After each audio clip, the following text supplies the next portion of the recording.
Hey, night worrying. Let's wait for warmer. Oh god, I thought the words were something different. Um, monk ass, warmer weather. Stand in the hallway. That's just to make anything wrong with me. And so I just see.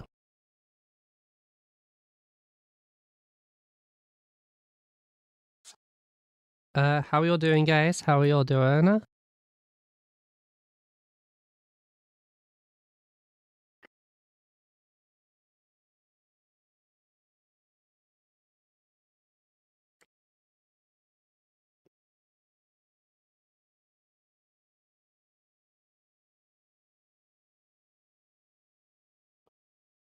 Playing Dark Souls. Ooh,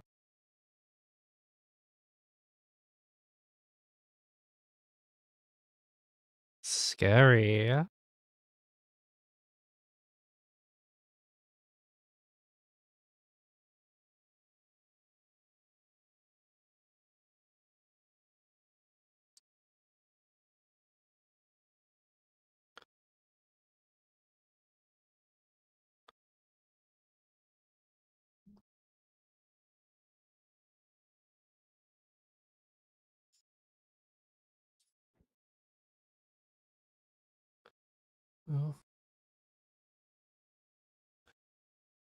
Oh, Ned. Okay. Apologies for the tiny ass stream yesterday. I started stream and then I got a message and I had to quickly and I had to go and deal with some work stuff real quick. We're doing today the same thing we always do.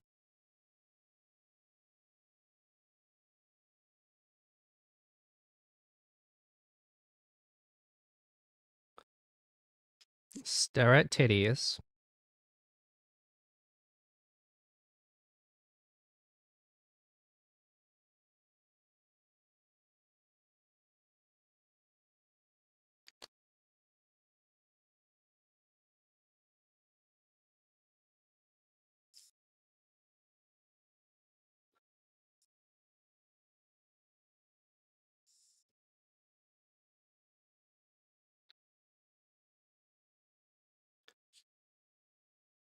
You know, we're gonna look at titties and then we're gonna I don't know, watch a video or something.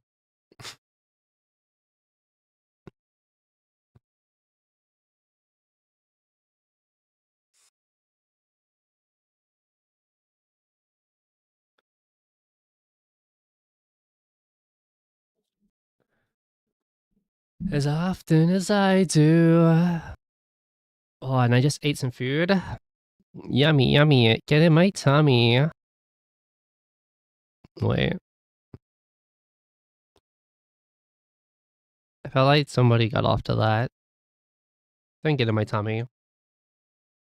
That's reserved for food.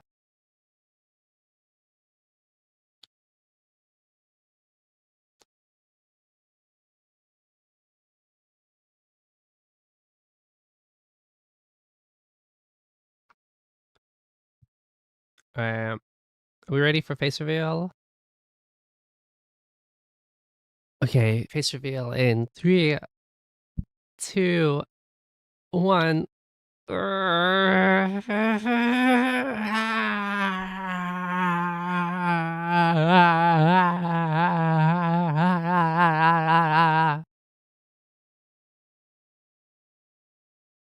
Hey,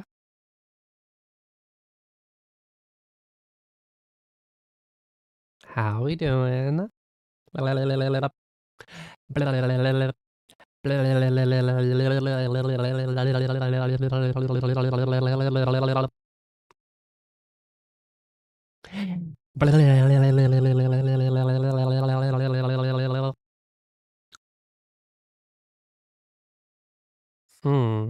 am I doing?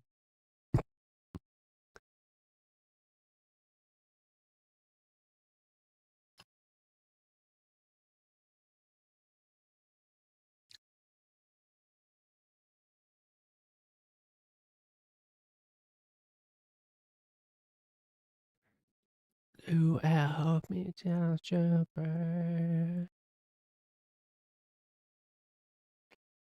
Break!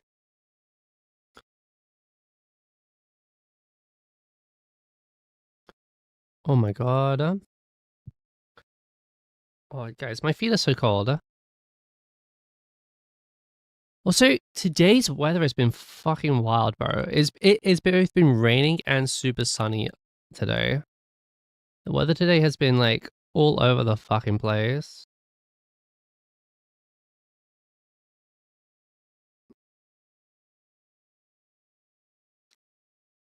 It hailed that? Yeah, it was like raining here earlier. But now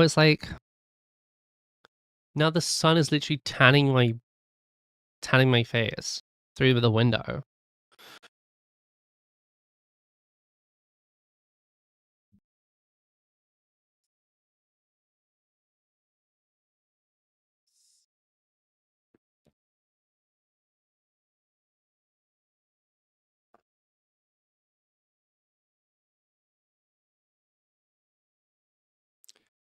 Really is like all over the place.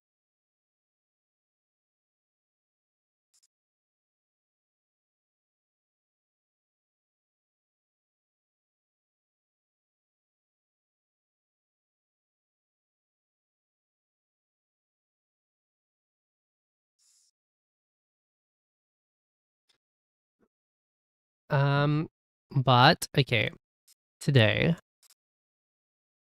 well, I wanted to watch the hour-long Yu-Gi-Oh! Cheetah video today. That's what I did want to do.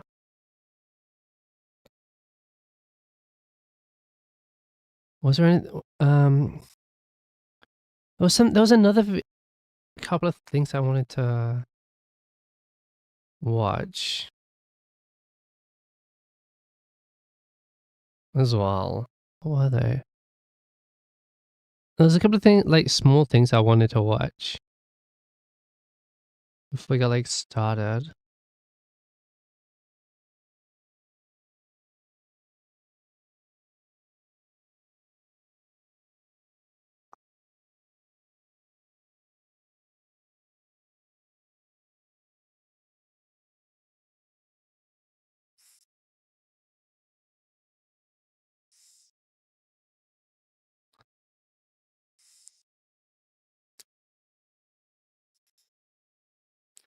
Um,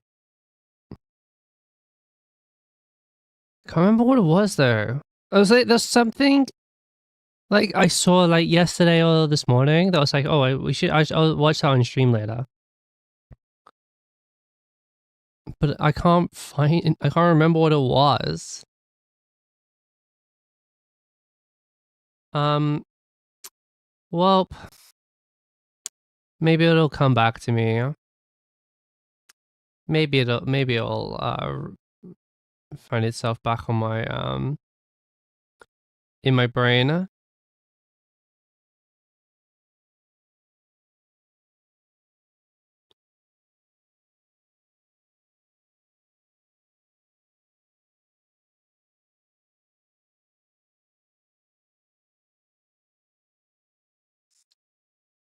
Who knows? Who knows?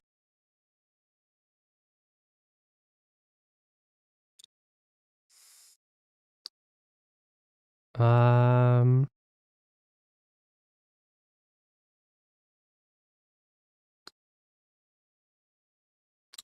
Oh, I think one of them was Mousy put out a new song, right? Yeah, a new original song. Okay.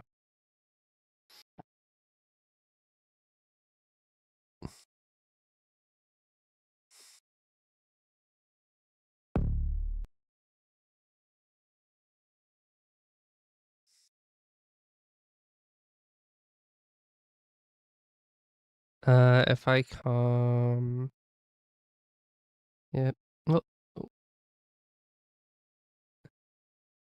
thank you, Wonky. Thank you for the resub. I appreciate it. 2 months? PogChamp, PogChamp. Thank you.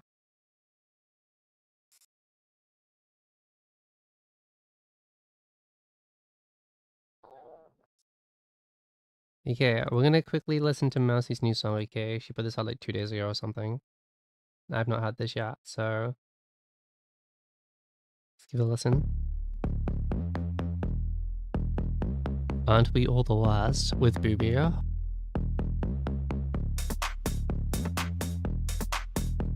Damn. The animation is crazy.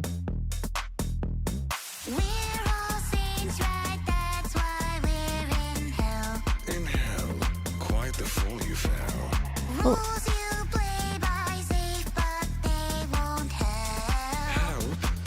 Did she sing this at her concert, maybe? It sounds a little familiar. I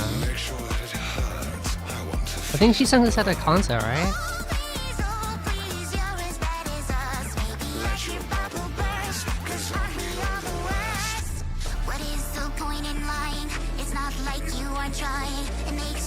The video is sick though.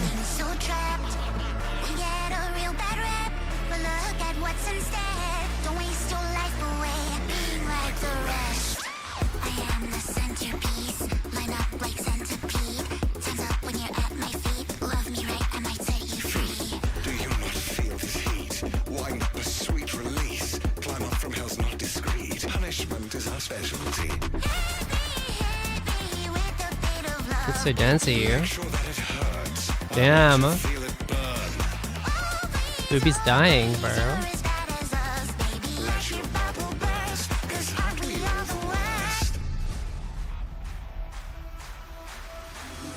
Mediate the saints and the sinners. Same coin, same bad decisions. She'd go follow the leader. Go stay where you can see us. Damn. Damnation. Keep chasing halos. Now you tired of trying. Be who you know you are. We're all saints, right? That's why we're in hell. Almost alive to yourself.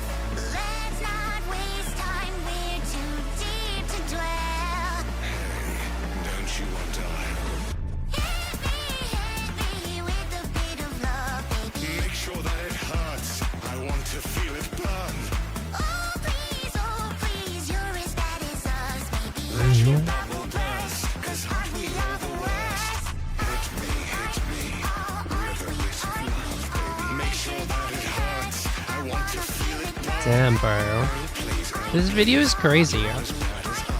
Bro, getting a fully animated video like this must cost so much money, bro. I could not imagine how much that cost. Guys, we need some money, so we're gonna afford a cool music video for a song that I don't have. Smiley face.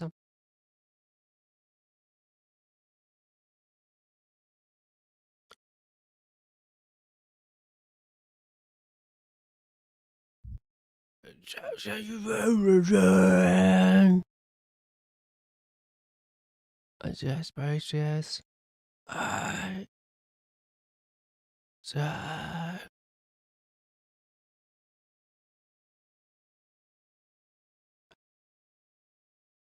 Um.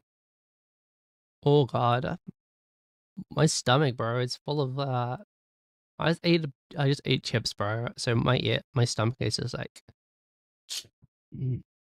Mmm. Yummy, yummy. I just said words, bro. I'm not even saying anything that makes any sense. I'm just saying words. Oopsie,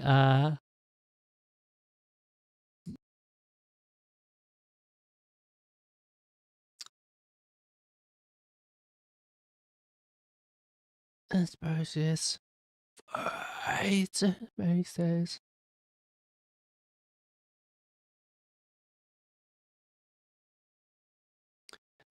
I'm sure there was another video that I wanted to watch, but I just can't remember what it was.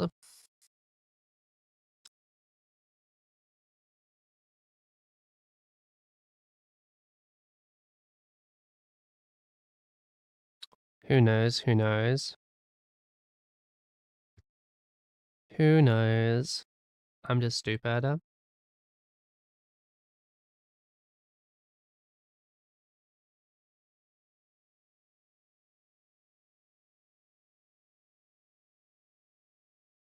Oh, and my hair's getting in my eyes, bro.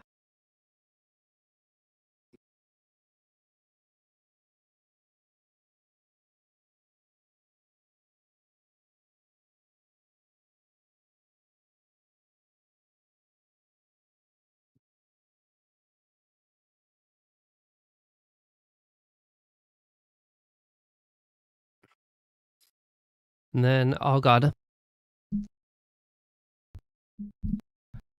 Oh, guys, actually, I tell you something that three of you will care. No, not even one of you will care about. But I was practicing some Yu-Gi-Oh on ladder like last night, right? And I queued into the highest ranked player on the ladder.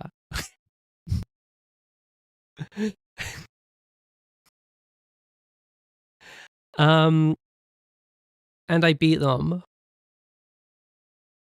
They were playing a really bad deck though. I think they were just like trolling with a bad deck, and I just had a better deck, and I just beat them. I think they were just like practicing they were just trying to find something like something different to work, and they were just like practicing with something to see how good it is. But I did beat them.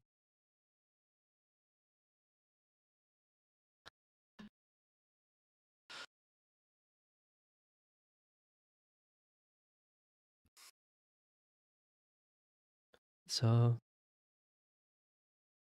how did you get so? How did you get so cold?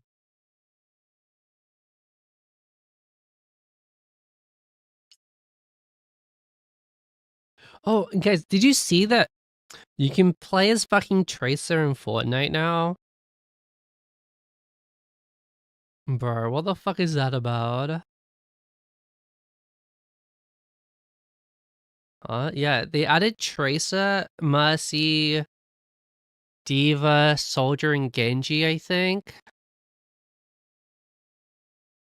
into Fortnite, and then they added Mercy's heal, like Caduceus staff, as a healing item, and they added Tracer's pistols as a weapon into fucking Fortnite.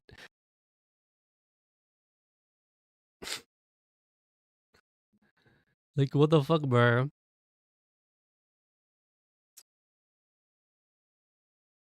I can't even get my teammates to play the characters properly. Yeah, like try and get some 4-year-olds on fucking Fortnite to do it.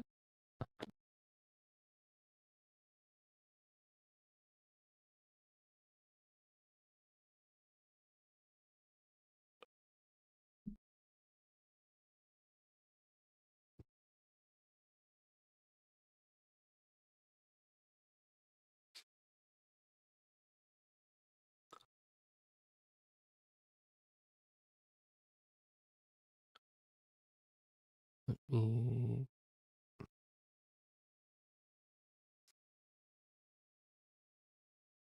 Just surround me.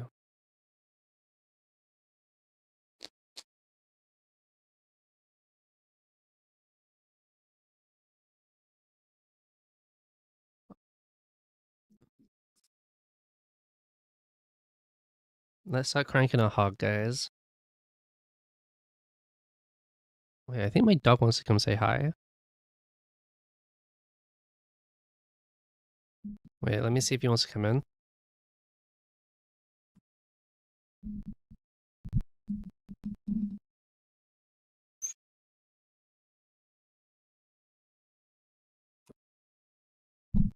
I lied. I thought he was at my door, but he wasn't.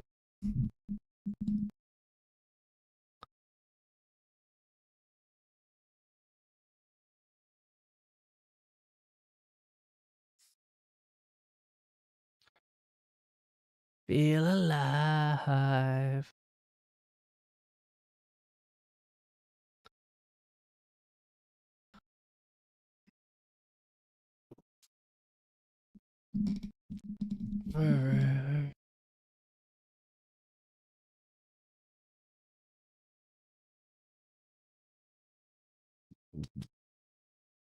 Oh god.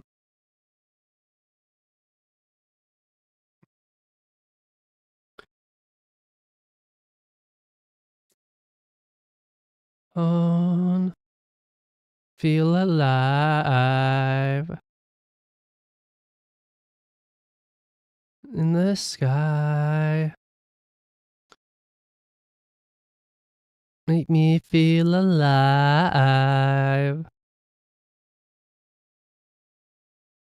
Bro, we got a bunch more fucking VTuber clips in already, bro. Wonky just dumping in like a bunch. Damn.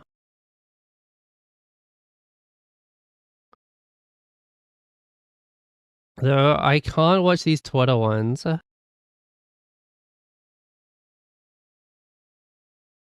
Unfortunately.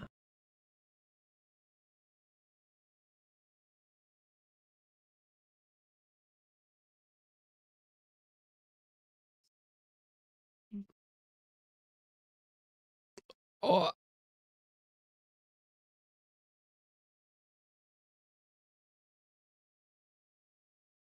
That's okay. You can post as many as you want. I just can't watch the Twitter ones. I can't go on Twitter on my computer.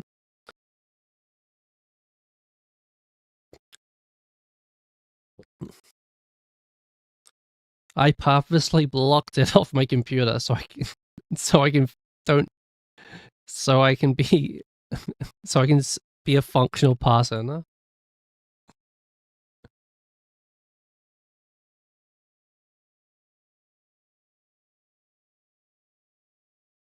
Something gets in, it's all good. It's all good.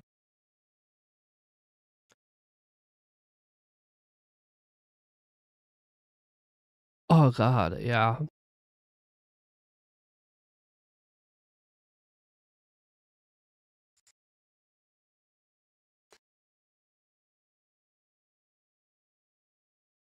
And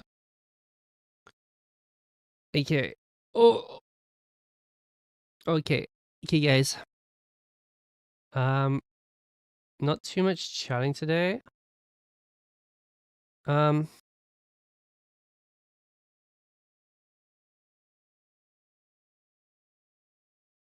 Because I want to watch this video and it's really long. You know we're a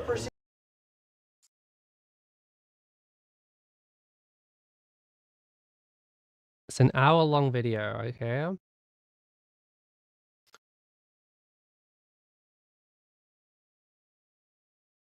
Try to find the YouTube ones if I see them on Twitter. Okay. Centric is in 4 or 5 minutes range. That's okay. Don't worry too much about it. I can just make the judgment call.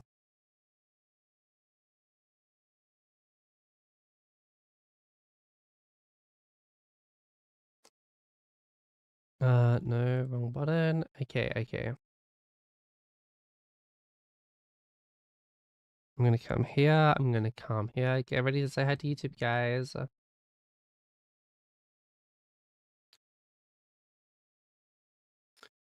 Okay, I'll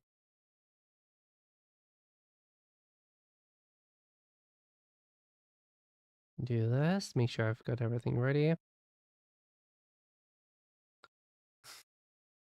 Hopefully they accept your application for the Hack Central. Sure. I don't think you do apply. Okay, okay, okay, okay. Okay. Okay, guys. You gotta. This is gonna be this video is gonna do terribly on the channel, but I want to watch it. Okay, so who gives a fuck? What's up, YouTube? I say hello, hello, Shelsky. What's up, YouTube? We are here. We're gonna be reacting to a bit of a different video today. We're gonna be watching the video, the downfall. We're watching the video called "The Downfall of the Most Notorious Yu-Gi-Oh Cheater." Okay, so if you guys don't know, YouTube frogs, I play Yu-Gi-Oh. I go to my local card shop every weekend. I play Yu-Gi-Oh, and I've won a couple of my local tournaments. So I'm not like bad. I've only been playing for like 6 months or so. Back into playing 6 months ago after not playing for like 15 years or something. But This video is like it's got like 2 million views. Okay, so obviously some people care about this video, and I like playing Yu-Gi-Oh. For those who are interested, I've been playing Archmage in Min and Dark Lord in Genesis. Uh, uh, if you guys care, okay. But we're going to learn about the most notorious cheater in Yu-Gi-Oh history, and it's not me, I promise. Oh, and if you want to come watch this live, come don't forget to come watch us live. Okay, we react to videos all the time live. Join us on the Twitch. Okay, bye. No, wait, not bye. To the video. You know where a procedural goes after. I know, but I'm saying, like, I don't know where it went wrong. Your whole field is illegal. This Oh, is man. Fraser Smith. Fraser has just won a match of Yu-Gi-Oh! In the most bizarre way possible, because he barely played a single card. Rather, his opponent has just 2-0'd himself. Oh my And God. you might be wondering how this is possible. But it's so And I'm not going basic. to These moves are just like, Honestly, in recent weeks at Yu-Gi-Oh, this has happened to me a couple times. No one's cheated, but I've just played one card and my opponent instantly scooped. Like sometimes you just play one card and your opponent's like, yeah, okay, you've beat me. the basic moves, you know? It's so basic, and The it's end like... result, you Base- actually- who you calling just basic, saying, bitch? Well, the person sitting across from him is none other than Peter Chang. Peter has just made 5 illegal moves Oh, in the no. span of less than 10 minutes. Oh, no. And his current field on the board is entirely not illegal. use a card? But the community Easy.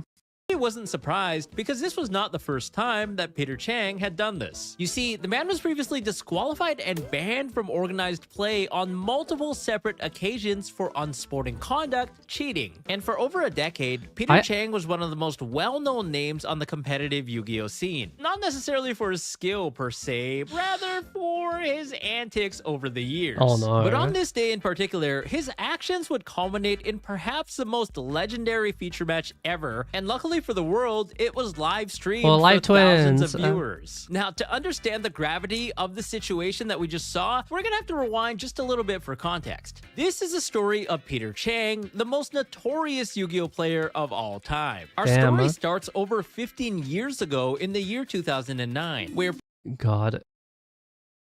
Wait, I wanted to our give story starts over So- 15 years until recently. ago in Until I picked up the game again 6 months ago, 2012 Dino Rabbit was when I last played.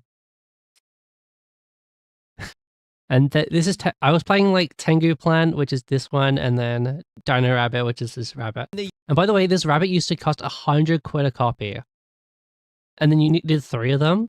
And then you needed Tour Guide of the Underworld, which was also 100 quid a copy, and you needed 3 of those as well.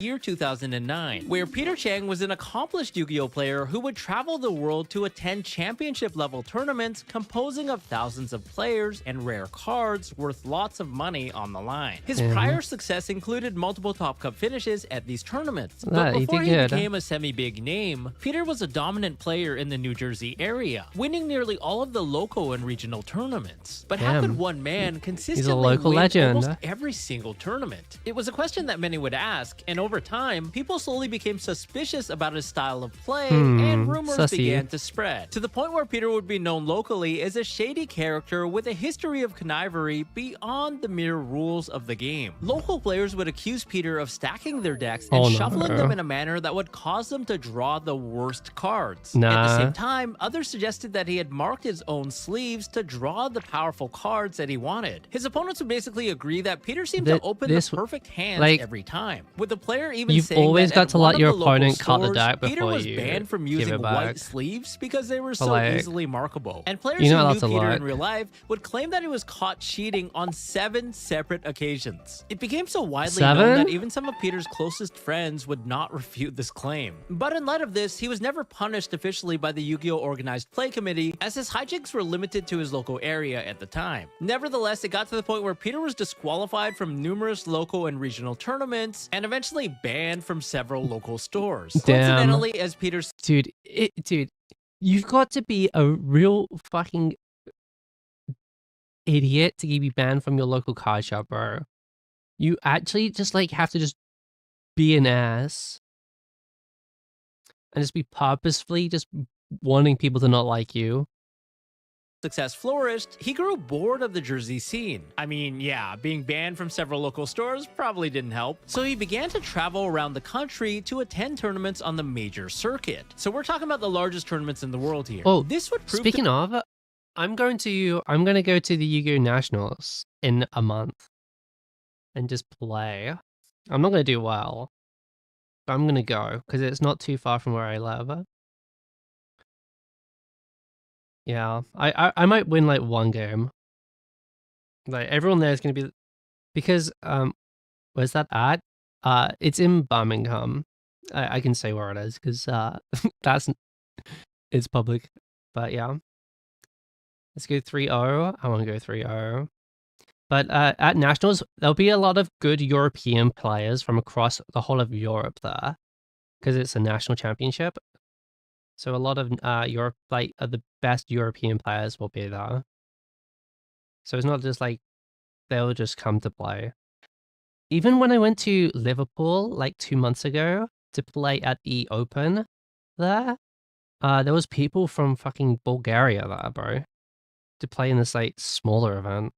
to be extremely rewarding, for his skills were more than enough to compete on a national level. Peter would quickly make a name for himself, going undefeated at multiple events in a row and threatening even the strongest players at the time, upsetting legendary names like Adam Korn and Jeff Jones. At the same time, he would supplement his travel expenses as a backpack vendor, someone who carried around binders chock full of cards to buy low and resell at a higher price. Though it was technically and still is against the rules to buy and sell with anyone besides the official vendors in the convention hall, back then it was an unspoken taboo where basically everyone would secretly try to buy and sell with each other. Now I know what you're thinking, you probably thought that Peter was a delightful businessman to trade and buy with. Got something that might interest you. Unsurprisingly, Peter was known to be extremely hard. There's a well, I think in America they don't have a nationals event. They have like they have something that's basically the same, but it's like split up because America is so big. I can't remember the name of it, but it's the same level of event, but they just have a couple of them across America because it's like of how big the country is. Hard to deal with, often charging well over the market prices, especially if he knew that the buyer was in a desperate position. And according to a tournament report, one man who was the unfortunate victim of Peter's business practices, because in Europe there was just one in Ireland last week, there's one in the UK, Germany and Italy definitely have them. I think Spain might have one as well, maybe France as well. said when we got to the event, I had to ship $30 for sanctums, ignitions, etc., and got savaged by Peter Chang for like $20. Sucks to suck. You can imagine my dismay when my teammate Dylan showed up later with a binder full of artifact cards. Except that the other vendors were sold out of the cards, so the man had no choice but to approach Peter. And since Peter knew that the man needed the card for the tournament and round one was about to start, he upcharged him. Others would say that Peter would lowball them when buying their cards online. But at the end of the day, though perhaps immoral, none of what he was doing was technically illegal, beyond, well, buying and selling at the venue. The bottom line is Peter needed more money to be able to constantly attend these majors because they were always this is super common across the United States and travel and because Yu-Gi-Oh pricing is really, you don't win money if you win a tournament. The best thing you can win is like a fucking a Nintendo Switch or something crazy. It's not a lot. The real prize is the exclusive card you get. You get like it's an effect veiler card, but it's got a stamp on it saying what tournament that you participated in. So if it's like the national tournament, it will have the nationals logo on it. And those cards, depending on which stamp it has on it, if you have like the world champion one, which only like the top 8 people get, I think, who top that tournament, those cards go for a couple of grand each, like probably more. combination can be pretty expensive. As his play continued, Peter quickly cemented himself as one of the best Lightsworn players in the world. A strategy reliant on self-milling, it would trigger powerful effects in the graveyard to flood the field with monsters. The deck's signature boss, the Judgment Dragon, could only summon itself when 4 different Lightsworn names were in the graveyard, with its Day of Judgment ability wiping out all other cards on the field. But Peter's opponents complained that he always had the perfect mills, consistently hitting 4 names as early as the second turn, and constantly milling multiple copies of Wolf Lightsworn Beast, one of the deck's powerful methods to swing the game in favor. For it was essentially a free 2100 beater who brought itself back to the field. Though the deck could be pretty inconsistent due to the RNG factor associated with... If you're the winner, you get to choose a card that gets printed as a giant version which is kind of like your trophy. So you get to like choose which card you want to be as a giant trophy, which is really cool. I think that's really cool. You get to choose like your favorite card and have it as a giant version, which is really nice. Milling, in the hands of Peter Chang, the deck always seemed to perform exactly as he wanted it to. And with his devotion to the light, Peter would finish top 4 at Shonen Jump Championship Orlando and top 16 at Shonen Jump Championship Columbus. Can we get Heavy Stone back? With his name now commonplace among the elite, everyone would agree that Peter was no doubt a skilled player. But while his accomplishments grew, look at that jawline, bro. He's marking on me. He's marking on me. His gameplay, which had now transcended his local community and became known to the world. Online chat was abuzz on the popular forums at the time. One player would note, Peter Chang has swept multiple events with Lightsworn. It's statistically impossible to go 8+ rounds and not lose multiple times. Factor in Lightsworn's inconsistencies, and you've got someone who is obviously defying the system in some way here. To further my claim, he's been asked to change his sleeves during multiple regionals due to marked sleeves. In 3, he's been DQ'd in the top 8 of regionals before. His reputation would rapidly become known, with a chunk of the community calling him Cheater Chang. If you're going to a major tournament, you've got to re-sleeve your deck literally the morning of the tournament, just so that you don't have any... Your sleeves are as clean as possible. With each consecutive tournament that Peter attended, the forums would be abuzz with users following along for updates and potential drama. And boy, would there be drama. Drama. At the Shonen Jump Championship in Los Angeles, where after starting with a phenomenal 8-2 record and nearly locking himself into the top cut yet again with Lightsworn, Peter would suddenly be disqualified mid-round. Not explicitly for cheating, but rather for lying to a judge. You see, in competitive Yu-Gi-Oh!, infractions generally start with warnings. This is to give the player the benefit of the doubt for a genuine mistake, but also to ensure that players don't try to soft cheat by deliberately performing illegal plays or breaking policy to try and gain advantage. Therefore, multiple warnings or infractions would escalate into steeper punishment, with 2 warnings often granting the player a game loss. Now, apparently Peter had already received an infraction earlier in the tournament for having a marked... White sleeves are the worst for this. Because white sleeves show dirt so much more than any other sleeve, but everybody wants to play with white sleeves. Also, white sleeves tend to be the cheapest. Like, if there's a... If like a company's selling a bunch of sleeves, the white ones are just cheaper. So everyone has them, but they get the dirtiest, bro. Sleeve in his side deck. But later when he was deck checked again in the tournament, that same sleeve in question was still present. Peter allegedly told the new judge that he had no prior warnings in an attempt to avoid receiving the upgraded penalty. But I don't think at a tournament, I don't think you're allowed to use see-through sleeves. You have to use, at a Yu-Gi-Oh tournament, you have to have solid color sleeves or Konami official sleeves, which are like the ones that they officially make that have designs on, like they would have like a character design on them or something. I don't think you can use see-through, just in case. Like, why though? Just in case, like, one of your cards has got like a scratch on the back of it or something. So you can, if it's see-through, you can see the back of the card and know which card it is, based off like the wear and tear of the card. For Peter, his statement would be fact-checked with the head judge, resulting in... Like, if you go into your locals, I'm sure people don't care if you're playing with no sleeves that much. There's like some of my local players with no sleeves. They're like a newer player. We don't really give a fuck. They're not cheating. But if you go into like a major tournament, yeah, you gotta play by the fucking rules, bro. Be it disqualification for his dishonesty. Word of this quickly spread online like wildfire. The infamous Peter Chang was finally disqualified from a major event. Now, a pro player being disqualified from a tournament in the championship tier was already a rare occurrence. But factoring in Peter's scandalous background and everyone on the internet waiting for exactly this to happen, it certainly spilled the tea. Forums would reach peak traffic, with many flocking to hear the story and also to share their own personal anecdotes about Peter's you're gameplay. disqualified. Now, you would think this is the end of the line for any regular Yu-Gi-Oh player, but unfortunately, Peter was not a regular player. In fact, this was only the beginning, because such an act of humiliation would only fuel Peter's revenge, igniting his thirst for redemption because he was so close to winning his first championship, and now he wanted to prove himself more than ever. Miraculously for Peter, luck would be on his side, for he would avoid any immediate punishment beyond disqualification from the event. Apparently, not even a disqualification from a major tournament would put a damper in Peter's shenanigans, because at the Shonen Jump Championships in Edison the following month, yes, during the well-known Edison format, Peter would be caught trying to add the what Edison the following month, yes, during the well-known Edison format. Yeah, damn, bro. If you don't know what Edison is, basically Edison is like the Smash Melee of Yu-Gi-Oh, bro.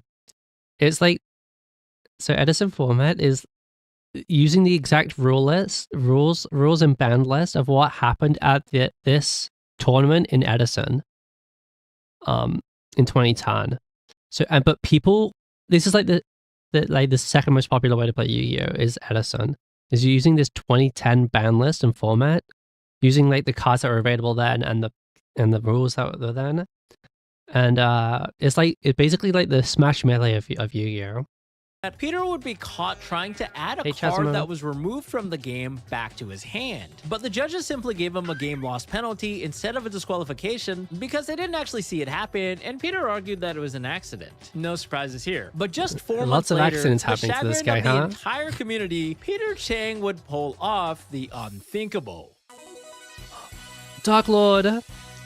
It's May 16th, 2010. Peter Chang has defied all expectations and once again made the top 16 of a championship. But it would only get better for him as he breezes through the top 8 and then the top 4, at long last landing himself in the championship final. And the crowd can't believe it. If Peter Chang wins, I'm learning how to cheat, says one poster online. And finally, when the smoke cleared, a man raises a trophy with one hand and clutches 3. Dude.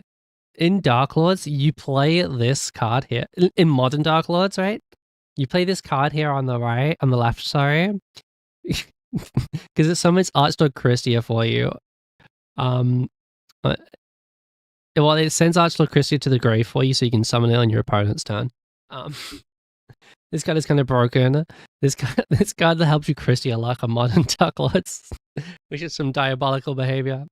I didn't play this one. I don't play this one either. Elusive prize cards in the other. After years of grinding, Peter Chang has finally achieved a championship title by winning the Yu-Gi-Oh! Championship Series Washington. And not just any regular championship tournament, but the first ever Yu-Gi-Oh! Championship Series, a prestigious tournament that would replace the previous Shonen Jump Championships, featuring a set of new and elusive ultra-rare prize cards, the 3 Dark Lords. Dark Lord Superbia, Dark Lord Asmodeus, and Dark Lord Ida Are. And they now belong to Peter. But instead of celebrations and congratulations, the community was largely skeptical, beyond just the mere fact that it was Peter Chang. You see, at this event, Peter pulled off a complete upset. He played a Machina Gadget deck utilizing the Jinzo engine, but it wasn't exactly the most competitive deck. In fact, it was regarded as a significantly weaker deck that paled in power compared to the existing X-Saber and the newly released Infernity decks that were expected to dominate. His strategy was rather simple. The Gadget monsters replaced themselves for free card advantage and fueled the Machina Fortress, who could be summoned by discarding another machine from the hand. Next, the Jinzo engine would supplement this, providing the only means of power for the deck to match the pace of the newer strategies. Bro, what the fuck is that ugly ass Jinzo, bro? It would enable him to play Future Fusion, one of the strongest cards ever printed, that years later would even have its effect nerfed. But at the time, it allowed him to fusion summon by using resources directly from the deck instead of his hand and field, breaking the game mechanics it completely. The monster wouldn't be summoned until the following turn, but that didn't matter because resolving a future fusion would allow Peter to dump all of his machine monsters to the graveyard if he declared a summon of the Chimera Tech Overdragon, a boss monster that required Cyber Dragon and any number of machines as fusion material. This also meant he could dump 2 copies of Jinzo and 2 copies of Jinzo Returner from the deck to the graveyard. The baby Jinzos would then trigger, immediately reviving the 2 adult Jinzos, whose effects instantly kick in to negate all trap cards on the field, while presenting 4,800 damage on the board at the same time. From there, he could revive the machine of fortresses from the graveyard that were also dumped there via Future Fusion, thanks to their special summoning conditions to deal well over 8,000 damage in one single turn, and without any fear of... Why did... what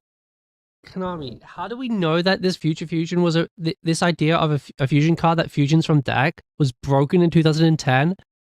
And then they print brand new fusion, and then they unlimit it, and then it's at 2, and then they just put it back to 1. They know it's a stupid effect, bring up the fusion from your deck. Just choose any 2 cards, send them to the grave. People want to put the cards... It doesn't matter what they do in the grave. As soon as they hit the grave, you're plussing infinity. Staple disruptions like Mirror Force or Torrential Tribute. But the rest of the deck just wasn't very consistent and lacked significant combos beyond Future Fusion, which was also limited to 1 copy per deck at the time due to rampant abuse in the past. It was basically the deck's only unfair advantage, so to speak. In addition to the deck being pretty slow, it was also full of bad cards. Being able to fuse like using Jinzo, cards in the which deck, send them to grave is so much faster. You just literally find the cards that you want. Summon. Even the gadget and just monsters return were them much to the field weaker somehow than the from other grave. monsters on the block, and he would have to power them up using support cards like Solidarity while so relying on trap crazy. cards to control the game at his pace. So needless to say that getting carried by 1 card... Hey, Metamorph is at 1 now? Yeah, I don't... Metamorph at 1 is good. Foolish Barrel at 1 is... sorry, not Foolish Barrel, sorry. Premature Barrel at 1 is good. I like those changes. Winning a 1,000-person tournament they're not great OP, cards. Which brings us to the conundrum. Peter would have to hard draw the Future Fusion because it wasn't searchable. Unless your name is Peter Chang. Unless your name is Peter Chang. Dude, that's the Metamorphosis to 1 now? It doesn't matter because it's not searchable. Because after his win, even more rumors exploded online, with some players at the event claiming that instead of drawing Future Fusion, Peter would search for it from his deck and add it directly to his hand how's when he resolving adding it to the his hand? effects of his gadgets. Since the gadgets could add each other, rather than add the corresponding gadget and reveal it to his opponent as per the game policy, the story goes that Peter would add the Future Fusion from the deck to his hand face down by accident, say oopsies to the opponent, and then reveal a copy of another gadget that was already in his hand. No, that is... No, when you're searching for a card, you got to have your cards. You're searching through your deck for the card, you take it out of the deck, and you throw it onto the table in front of you straight away to show your opponent which one you're grabbing. That is the first thing you've got to do. You take it out of the deck, you place it on the table face up to show your opponent which one you're taking, and then you add it to your hand.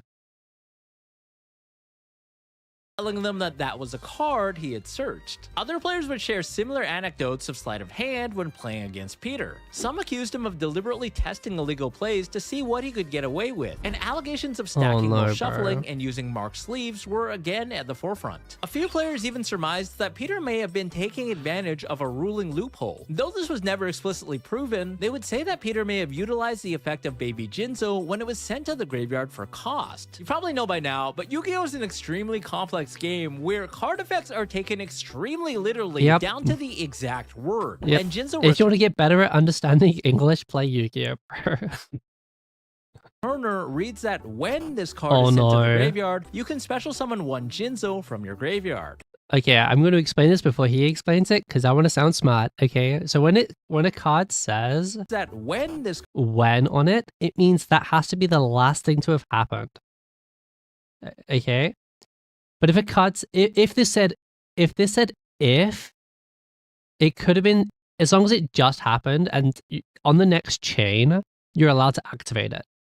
But if this is sent as cost for a card, so let's say you discarded this to activate, I don't know, Super Poly or whatever, right? The last thing to happen was the Super Poly resolved, not this being sent to the graveyard. So you can't actually trigger this. But if this said if, and you discarded it for Super Poly, and then once Super Poly resolved, you are then allowed to activate this. I know this because I used to play Gustos back in 2011, and all of them say when. All of them say when. It's called missing the timing. So, yeah, if this died to battle and got sent to the graveyard, for example, like it got hit in battle and got sent to the graveyard, you could activate it. But even if this was used for like a fusion summon, using polymerization, the last thing to happen wasn't this going to grave, it was you fusion summoning. It's so, like, but Konami basically never prints when on a card anymore. Like, if like this, they never print this word on a card anymore, basically. 99% of the time, this would say if it was printed today. Card is sent to the graveyard, you can special summon one Jinzo from your graveyard. The keyword being when, which in Yu-Gi-Oh terms means that it can only be triggered at the exact time that the card is sent to the graveyard. You have a judge per player to do the search effect for them to avoid this cheat. Yeah, unfortunately, I don't think that's very feasible to assign. For example, when sent there via Future Fusion or a card like Foolish Burial. Being sent to the graveyard is the last thing that has to happen in order for the effect to meet its activation timing. But in Yu-Gi-Oh, costs take place before a card or a summon resolves. So if Jinzo Returner is sent to the graveyard to pay for the cost of a card, for example, being tributed for a tribute summon, then the last thing to happen is a tribute summon itself and not Jinzo Returner being sent to the graveyard. So the game would automatically skip the trigger timing and the player would be unable to activate the effect. And this is the exact ruling if Jinzo Returner is sent from the hand to the graveyard to fulfill the summoning cost for Machina Fortress. It wouldn't be able to activate because Machina Fortress's summon takes place immediately after the cost, therefore stiffing the activation timing of the baby Jinzo. This being said, some players online would claim that Peter may have abused this throughout his tournament run. Since this was an obscure ruling that wasn't immediately obvious when reading the card at face value, it's possible that not every player would have known the implications. In the worst case scenario, with Peter taking a warning from the judge if the opponent even bothered to call a judge in the first place. Surprisingly, most Yu-Gi-Oh players are a lot more chill and reserved when it comes to calling judges compared to other trading card games that are out there. Judge. Now, the R&D team would later patch this loophole by rewarding optional when effects to if instead, therefore allowing future cards to activate even when sent to the graveyard by cost in order to avoid abuse and confusion. But despite the rumors, no one could explicitly validate the claims against Peter. While most of the community completely disregarded Machina Gadgets as a viable contender because it was Peter Chang that won with them, there were a few voices that weren't. And the thing is, though, if you're playing a deck at a higher level, like a higher tournament level, you should know what your cards do.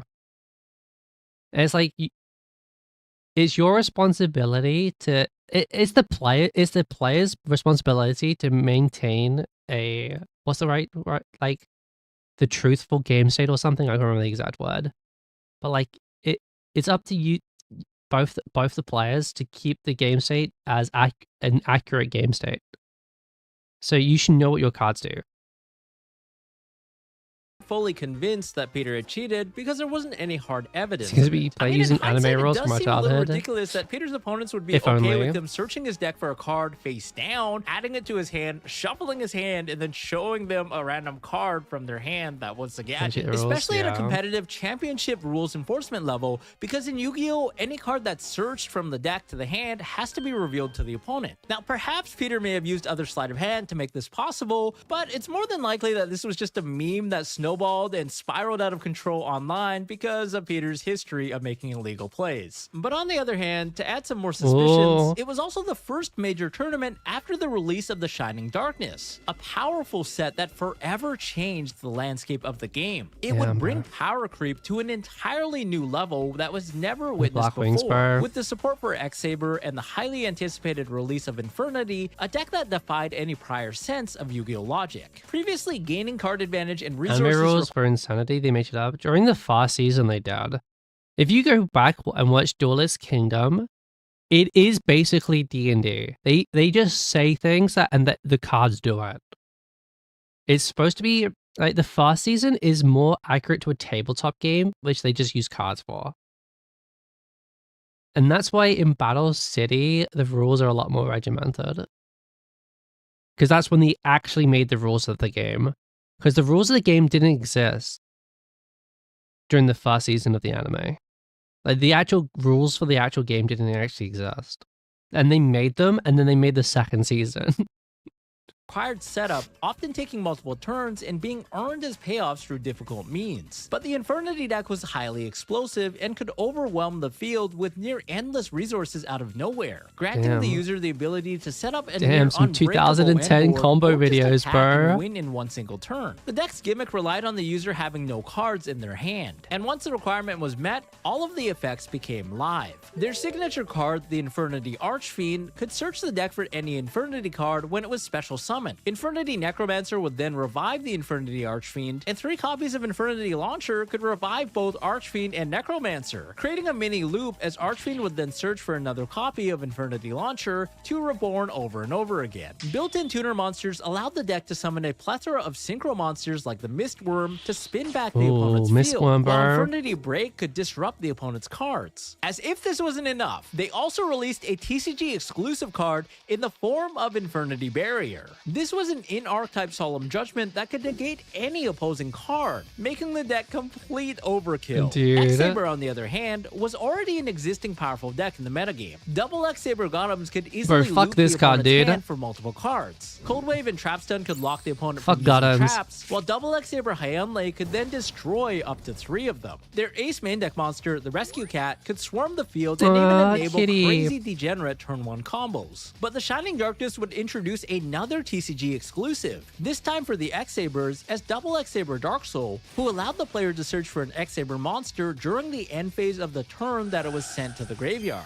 The exact card that the deck lacked for follow-up and resource management, because now we had a body that we could synchro away while getting a search in the end phase. The other TCG exclusive, Double X-Saber Bogart Knight, allowed the player to special summon another X-Saber monster from their hand, easily placing 2 bodies onto the field to enable Double X-Saber Fall Troll. There was just one problem. A search is not exactly the term I should use for Double X-Saber Dark Soul's effect. You see, this was the first card that was worded in such a way where the search would be delayed, causing uncertainty about how it would work. Previously, cards like Sangan would trigger immediately when they were sent from the field to the graveyard, and we didn't have any precedent for something that would search in the end phase. Therefore, it was left to the judge's interpretation, and they would rule that Dark Soul triggered immediately when he was sent from field to the graveyard, meaning that the same copy of Dark Soul could be resurrected and sent there yet again, accumulating multiple searches off of one single copy. Though this would later be overruled years later, at the time it would push X-Sabers to even greater heights than ever imaginable. And armed with heavy graveyard disruption like the DD Crow and the anti-Dark Floodgate Consecrated Light, the deck could go toe-to-toe with Infernity, resulting in a stalemate of power, with 7 X-Saber and 7 Infernity decks both making the top 32 cut of the tournament. So you can probably see why it was borderline impossible for Machina Gadgets, a deck that had received 0 new support from this game-breaking brand new set, to defeat multiple X-Saber and multiple Infernity decks across 15 rounds to win this tournament. And in the finals of this event, he's just using an old judges deck. were watching the match from every possible angle to ensure that Peter Chang did not pull any shenanigans. I'm not even joking. This was actually what happened. Yeah, they really wanted to cover their bases. That's crazy. It just had a bunch of judges swarming. Dude, that reminds me. So, yeah, like a couple of months ago, when the Genesis format launched, a bunch of old cards were suddenly playable again that were like banned like 20 years ago because they're not banned in the new format. They're just like, so one of them is called Last, what's it called? Last Tana?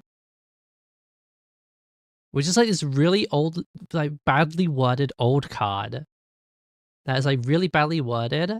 And it just basically says, you choose a card, your opponent chooses a monster, they fight to the death, and whoever has a card left on the field after the battle phase wins.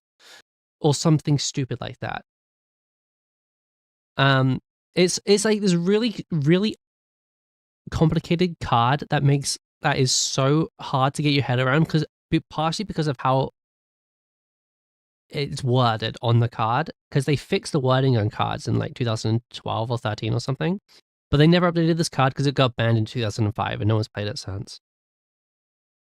But all of a sudden, this card is playable in official tournaments in the new format, and somebody took it to a tournament, and they ended up having 7 judges trying to figure out like why, like how to actually resolve the effect of the card, because nobody understood how the card worked.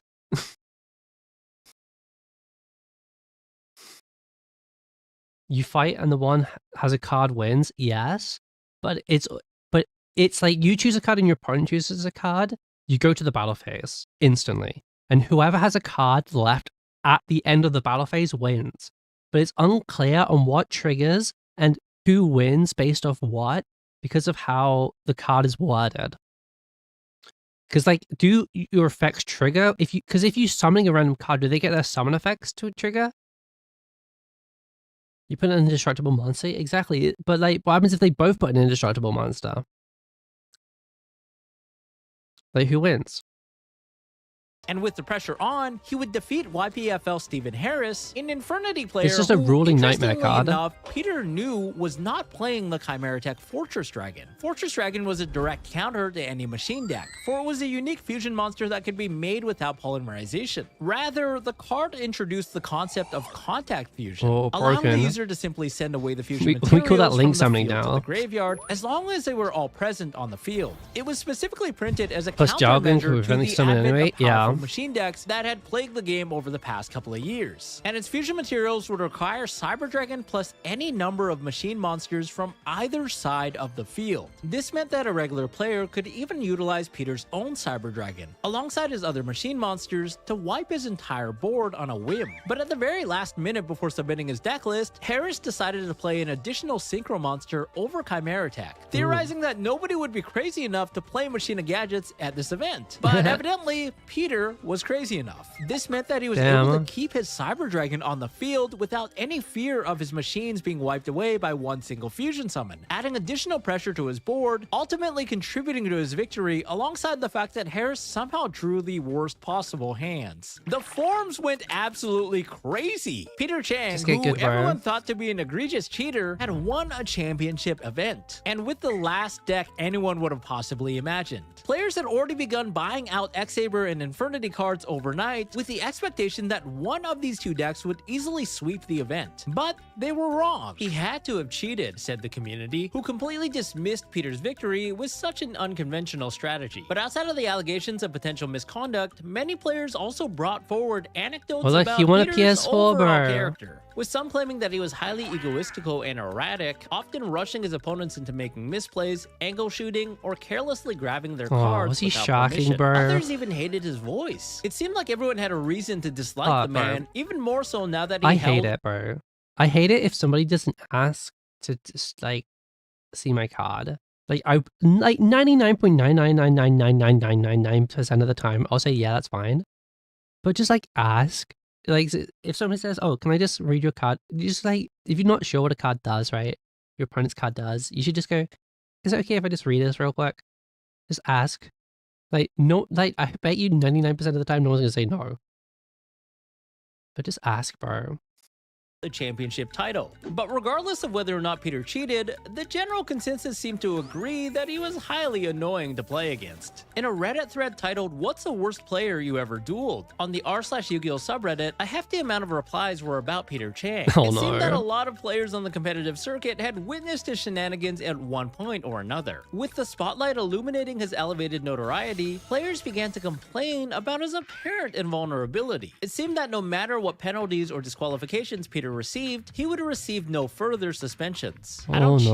It's just I'm good and you're not, he would proclaim online. But some players decided to take matters into their own hands. You see, at a regional tournament just a week after his championship win, Peter would get jumped by a group of rare hunters trying to steal the coveted prize cards that he had brought with him to show off. But luckily for him, he would narrowly avoid disaster. And if you didn't believe that Yu-Gi-Oh could be serious business, well, now you know. As a result, Peter would take a low profile over the next couple of weeks, but quickly found himself back into the swing of things Did he to actually test get for the jumped? upcoming national That's championship, crazy. the largest tournament of the year that would qualify a handful of players for the prestigious World Championship. But only 2 months later, things would finally devolve for this devoted duelist. In the year of 2010, Peter would attend the Yu-Gi-Oh! National Championship, and inside Wow. of the convention Imagine how hall stinky during that check-in room on is. Friday, he would sit down at a table with friends to work on their deck list and collectively theorize what the best tech cards would be. But as they lost themselves in the conversation, a judge suddenly tapped Peter on the shoulder, and at that moment, he would inform Peter that he was banned from organized play, effective immediately. Apparently as a further consequence of his original disqualification from Shonen Jump Los Angeles earlier that year, but also as an additional penalty in regards to another disqualification from a regional tournament that took place at some point between his championship victory and the Yu-Gi-Oh! Nationals. But the Damn. rules committee would have to confer with their higher-ups to determine whether or not a suspension was warranted. And though it took Damn, some he just got time, thrown they out. finally come to the green light to ban Peter Chang from organized play. After being caught on multiple different occasions with suspicious shuffling, conspicuous sleeves, performing illegal plays, Damn, and bro. numerous penalties and multiple disqualifications, Peter's guardian angel Like, had done all it could, and the do you consequences keep had doing it if finally you could caught be up to him. caught? And at that very moment, Peter would be forced to leave not only the venue, but also the game itself for the next few years. Understandably, he was completely crushed. This was a devastating blow to a large part of his life that he devoted so much time and effort to. But if there's at least one takeaway from the story so far, we know that Peter was extremely determined. And even a forceful setback like this would not stop him.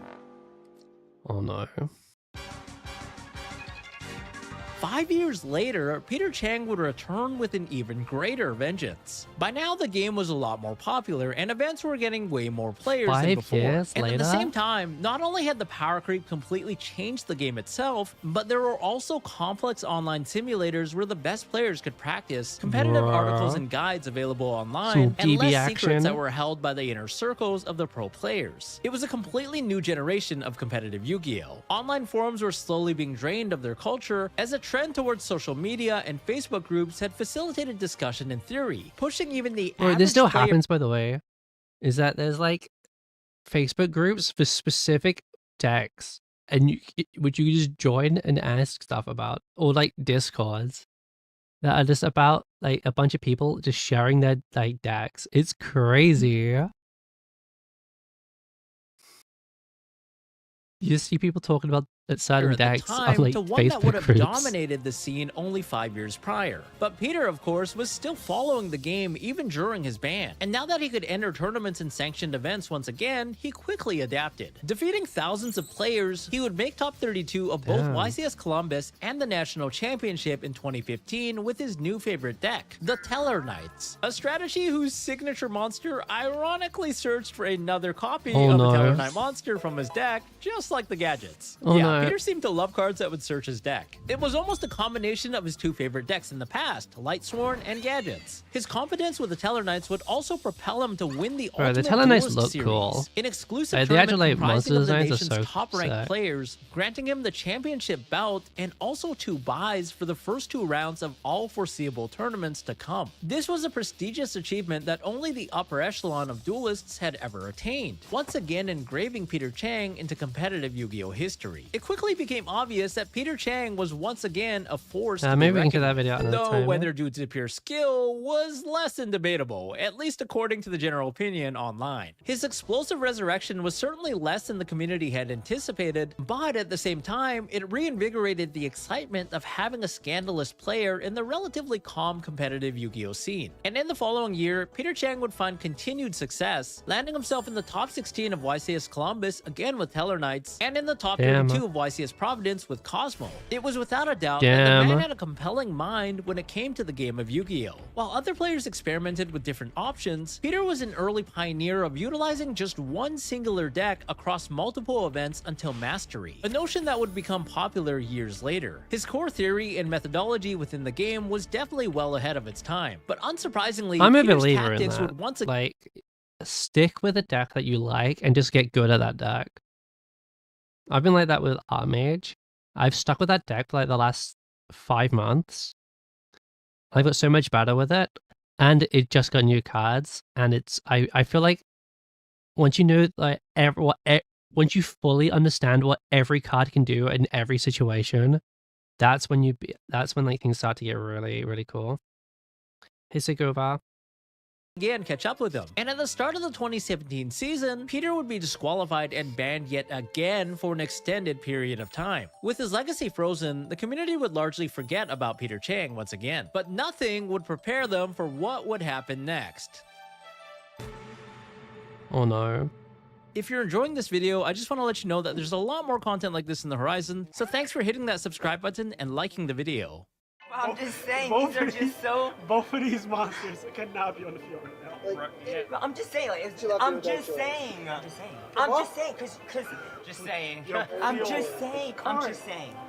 I'm just saying the moves are so basic. Oh my freaking Oh god. my god, what is this guy chatting, bro? In 2017, competitive Yu-Gi-Oh! Had grown to be extremely popular. But in the competitive scene, there was a pressing issue. Players had slowly become disillusioned with the way that the game was being run officially. Formal rulings, like for XX Saber Dark Soul, were often delayed for months or years, because Konami Japan overseas was in charge of setting up these rulings and giving context to the judges, but for whatever reason, they just never did. That isn't Tournaments even also failed true to anymore. distribute any cash prizing, providing Because there are cards in the OCG, like the Asian rules for the game, that are different than the one for the TCG, like the Western rules. Like the biggest card, like Ghost Mourner and Moonlit Chill, fundamentally works different in Japan than it does here in the West. They just work differently. And I think it's the same on Master Duel. I think they work the Japanese way on Master Duel, but like the TCG way, it's just a bad card.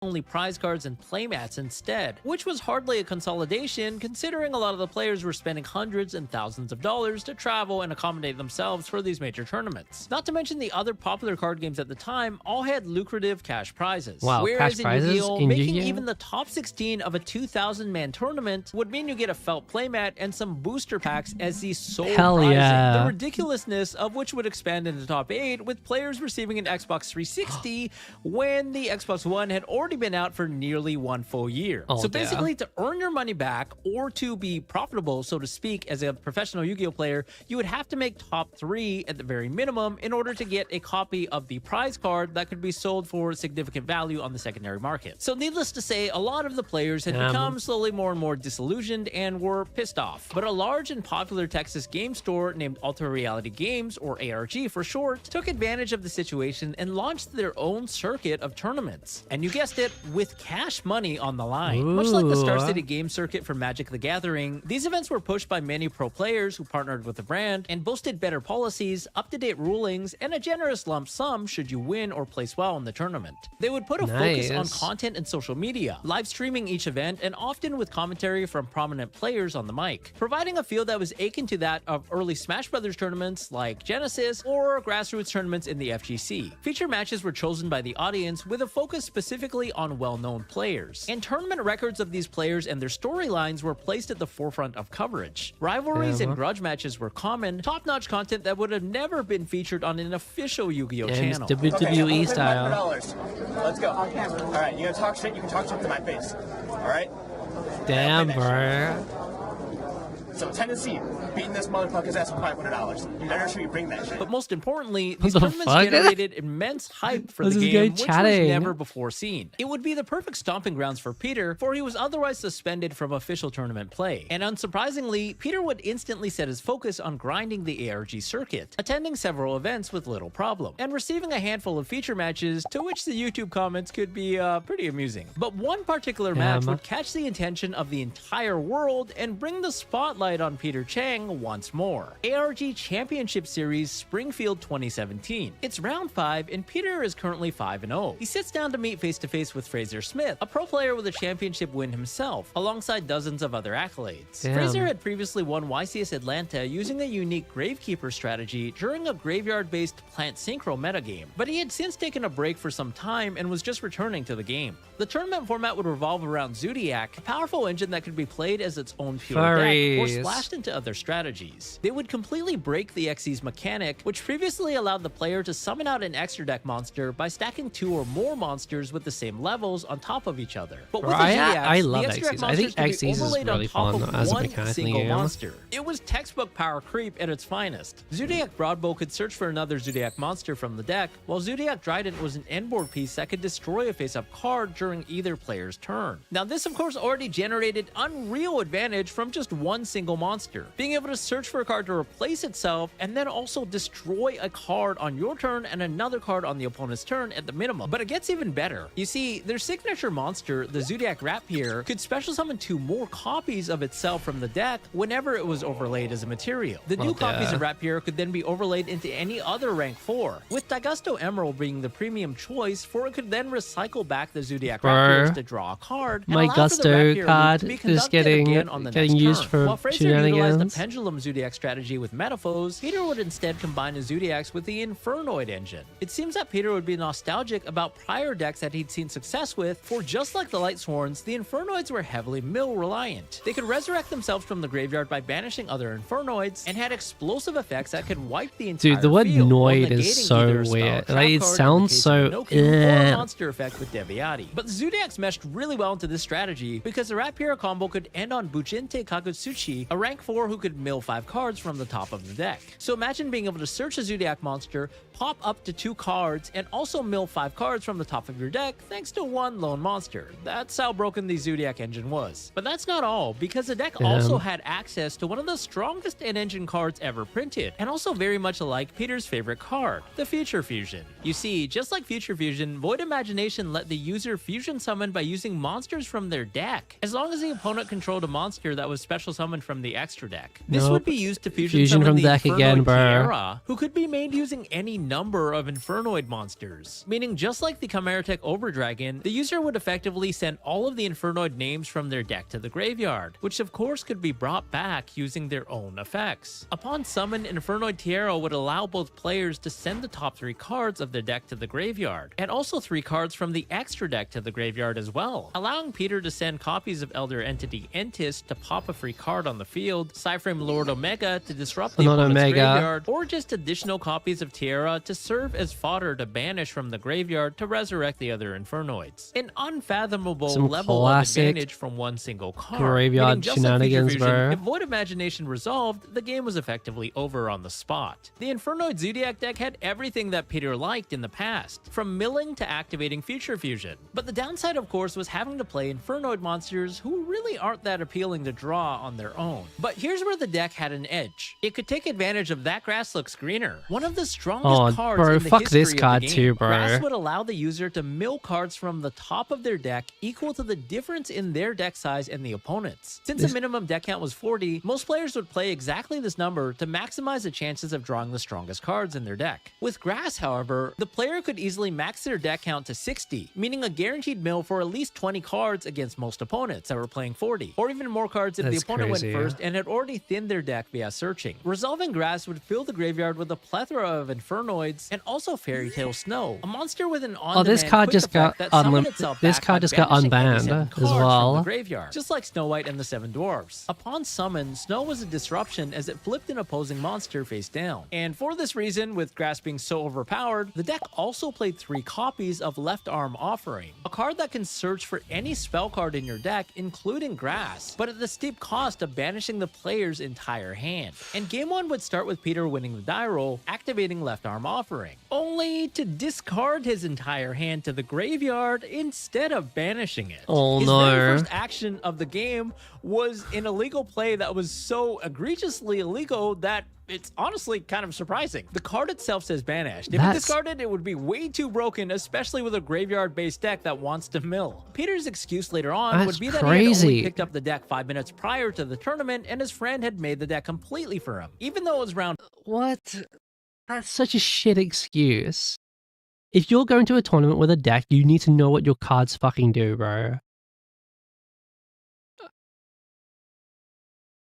Like, you can't just rock up and say somebody else gave me the cards. 5, and both players I don't were give a fuck. undefeated. On You're top of playing this, them. He did this in a feature match that was live streamed in 4K HD to thousands of people around the world. But what was more shocking was the fact that neither Fraser nor the judge would immediately catch this. Though, in Fraser's defense, he did mention that he was on hiatus and took a long time break, so he didn't really know all of the cards to the exact wire. Of course, the chat at the time would go completely bonkers, having caught the error and attempting to notify the commentators and the staff. Though some time would pass before someone finally caught wind of it, so play would continue as normal, with Peter activating the search copy of Grass, now milling a large chunk of his deck, which surprisingly lacked a chunk of Infernoid names. In fact, it was probably one of the worst possible mills. But he would be able to bring back an Infernoid Deviati by banishing the few 3 names that he did have in the graveyard, including at least one that he happened to discard with left arm operate, meaning that the first illegal play had now created a second illegal play. Oh no. Play passes over to Fraser, who then normal summons a copy of Eccentric Archfiend, now threatening the Deviati. So Peter is forced to banish 7 cards from his graveyard to resurrect the Fairy Tale Snow and flip face down the Archfiend Eccentric. But as Fraser lays down his next 2 cards, Play is immediately halted. the head judge sits down at the table, That's having some been crazy alerted from the behavior, Twitch chat bro. that something fishy, to say the least, had occurred earlier in the game. Oh, you have to banish your hand? He discarded his hand. I discarded my hand. At this point, this should be game loss, insta. In a tournament, if you played your cards wrong, this should be insta game loss. Neither Fraser nor Peter can remember the original contents of Peter's hand, so the judges have no choice but to huddle together and talk it over. After a few minutes of heavy deliberation, the judges return to the table to inform the players that the game state is now irreparable because so much has happened since Peter discarded his hand. Peter argues that it's his first time playing the deck and he had no idea, and even asks Who them to gives a rewind the stream fuck, to try bro? and piece together their hands so play can be rewinded. But at this point, it's kind of hard to do that when a That's your bajillion cards have fault. been If milled you don't know what and your an cards entire do, turn has passed. It's It's going your to be fault. a procedural error for both players, a warning for Frazier, and a game loss for you. As you do gain mass advantage from not banishing your hand there. Okay, you did get a game Something loss. earlier, I mean, it's adjusted right here. I mean, to be honest, a game I'm loss always is getting the lower end of minimum deck. for something that happens like this. I could be taking you over to a table and talking to you right now, but I'm not, because I don't think So it was this is- intent. I okay, think it was so- just accidental. Instead of being grateful to the head judge, who had given Peter the minimum possible penalty, Damn, as he bro. didn't believe that Peter deliberately made the illegal play, a salty Peter complains that the table judge I'm should coming have caught in his on illegal more play TCG player earlier and not card waited until read. Fraser actually drew True. his card for turn, even though it was his own fault in Well, the first place that the illegal yeah. play even happened. Judge should have just said something earlier. You should. You know what I'm saying? No one at this table knew what that. Yeah, I'm saying you should have said something earlier, not Yeah. let it go to your turn and then say something. Yeah, but it wouldn't have happened if you knew what your cards fucking did. Don't be mean, Peter. No, I'm just saying. I understand. Don't be mean. Just saying. If they had said it earlier, we could have fixed that. Absolutely, but Peter receives a game loss Yeah, but it's penalty, you- so but he's now down 0-1. it wouldn't have happened in the first place if you Community read your goes fucking absolutely cards. crazy. Twitch chat, Reddit, Facebook groups are all once again talking about Peter Chang. Cheater Pang had returned. What are they saying? Oh, great. This is gonna look bad. yeah. Always is. There's some uncomfortable silence as the two Damn, players side bro. deck for the next game, with Peter opting to go first since he lost. He looks at his hand for a minute, pondering. Bro, then that's activate- crazy, bro. If you cheated and then you get the game loss, you get to choose to go fast again. That's crazy. I think if you get a game loss for breaking the rules, you don't get to choose if you go fast or second. Your opponent still gets the choice. I think that should be an exception. Zodiac Barrage to special summon a Zodiac Rapier from his deck, commencing the Rapier combo by overlaying into Borbo, then Tiger Mortar, detaching Boar so he can special summon a second copy of Rapier from the deck via its own effect. Standard plays, of course. He then proceeds further into the combo, overlaying Broadbow over Tiger Mortar, resetting the first Rapier's effect so it can be used to special summon a third copy from his deck. But as he goes through his deck for the other Rapier, he shortcuts the other effect of Zodiac Broadbow, who can detach a material to search for a Zodiac monster. Except Peter completely forgets to detach a material for the cost of this effect. Illegal play number 3 of this match. This also makes it so he only has 2 monsters in his graveyard, which skips his next play, as he's not allowed to legally use the effect of his Daigusto Emerald to shuffle back 3 monsters from the graveyard into the deck. Since there's Bro, what is this? Bro, this is so messy. Like, why are they so not overlaid? Like, why are they? I hate this. They should. This is like, oh god. There's only 2 monsters in the graveyard at the time of the activation. I hate how this looks. You have to have. Oh, right. I'm sorry. I need to pay attention. Yeah, like. I need to pay attention. Give me a second. Yeah, what'd you do wrong, Peter? What did you do? Yeah, like, this You combo forgot always to ends with Daigusto detach, so Emerald. there Why was did in you a mess guard in the. I think this one might have been a fuck up. Illegal play number 4. Now, I genuinely I think that one was a genuine just forgetting to detach. I don't think that was that bad. But it is pretty funny.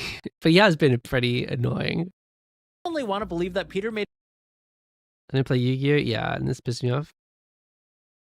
an honest mistake here, because it's certainly not in his favor if he can't resolve the Daigusto Emerald to draw the free card. But it seems like he initially caught himself when he goes to detach and realizes that it's an illegal action. But then he tries to go through with it again before the judge stops him. So take that for what you will. Now at this point, both Peter and his opponent are confused and are wondering what the heck he just did, because the current game state makes absolutely 0 sense. I'm so done with this game. I don't want to play anymore. Damn, bro. I don't want to play anymore. I'm done. I want to go home. Same. I have no idea what just happened.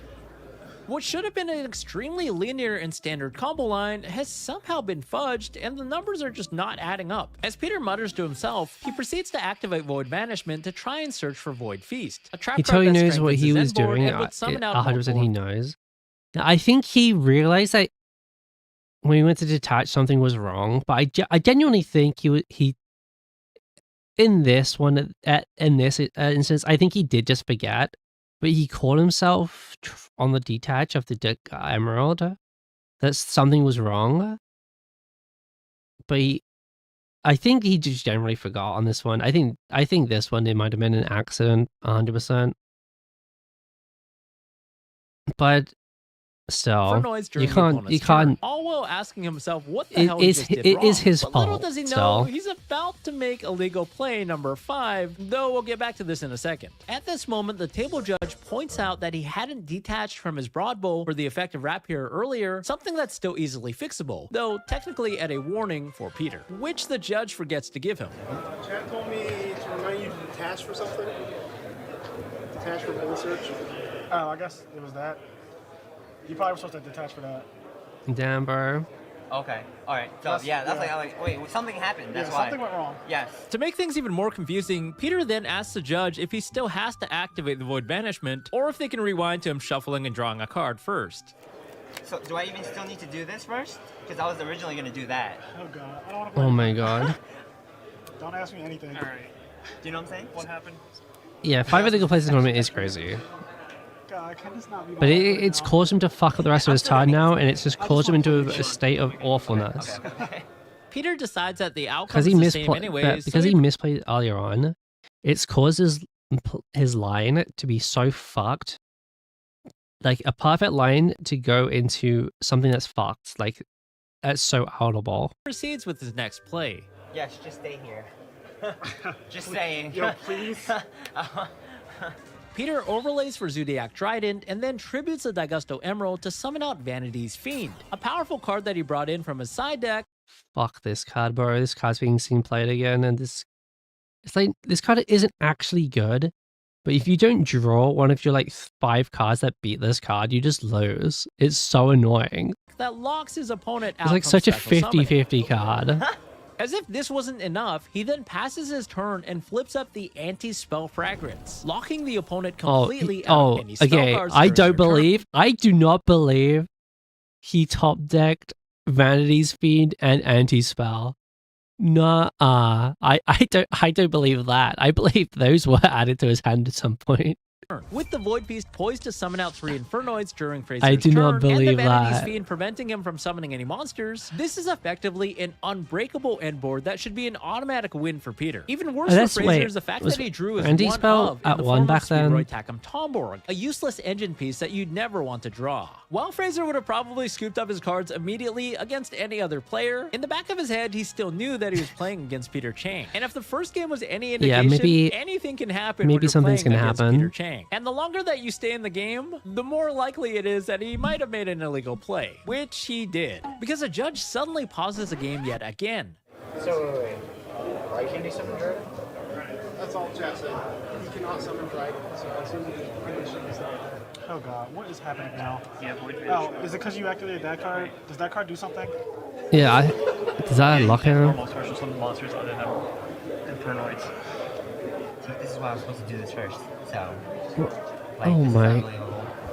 It's your fault though, bro. This is another error game state. I'm done. Just what is happening? Someone in the chat had noticed that Peter cheated yet again by summoning non-Infernoid monsters after resolving his Void Damn, Vanishment. bro. You see, Void Vanishment has a line of text at the very end that says for the rest of the turn after you resolve this card's effect, you cannot summon any monsters except for Infernoids. And Fraser even picked up this card to read earlier, but it has so much text that it was just easy to miss. You can discard Damn, one card, bro. void from your deck, except okay. Also, you can have normal special moves for the rest of the turn. Okay. So in this very basic combo Oh, line, no. Peter had effectively messed up everything. He was supposed to summon out the Zodiac Trident and Vanity's Fiend before activating the Void Vanishment as the final layer of his combo, so the monster lock wouldn't matter. But he didn't. So you can't even summon Vanity's Fiend? No. Oh my god. See, I told you this was supposed to be done Yeah. first, and then this is supposed to be at the end. But you know. Yeah, this is so. You can't do this or this. Yeah, like, no, he can't do either I'm of that. so That's what done. I'm That's the saying. issue of I just Yu-Gi-Oh! wanna say The world that's right. text. Yo, you And can't then, do like, either he one said of I these had to things. disarm Your whole him. field Yeah, is there's a lot of It's supposed to text. be activated last. I And knew that. and the locks on cards are a lot more prominent now as well, with like these locks, where like say that you can only summon certain types of cards after you use a card. That's super common on cards now to stop things from being too powerful. It's Oh my crazy. God. This is the most. We went from a game one, game lost to. Oh my God. And then.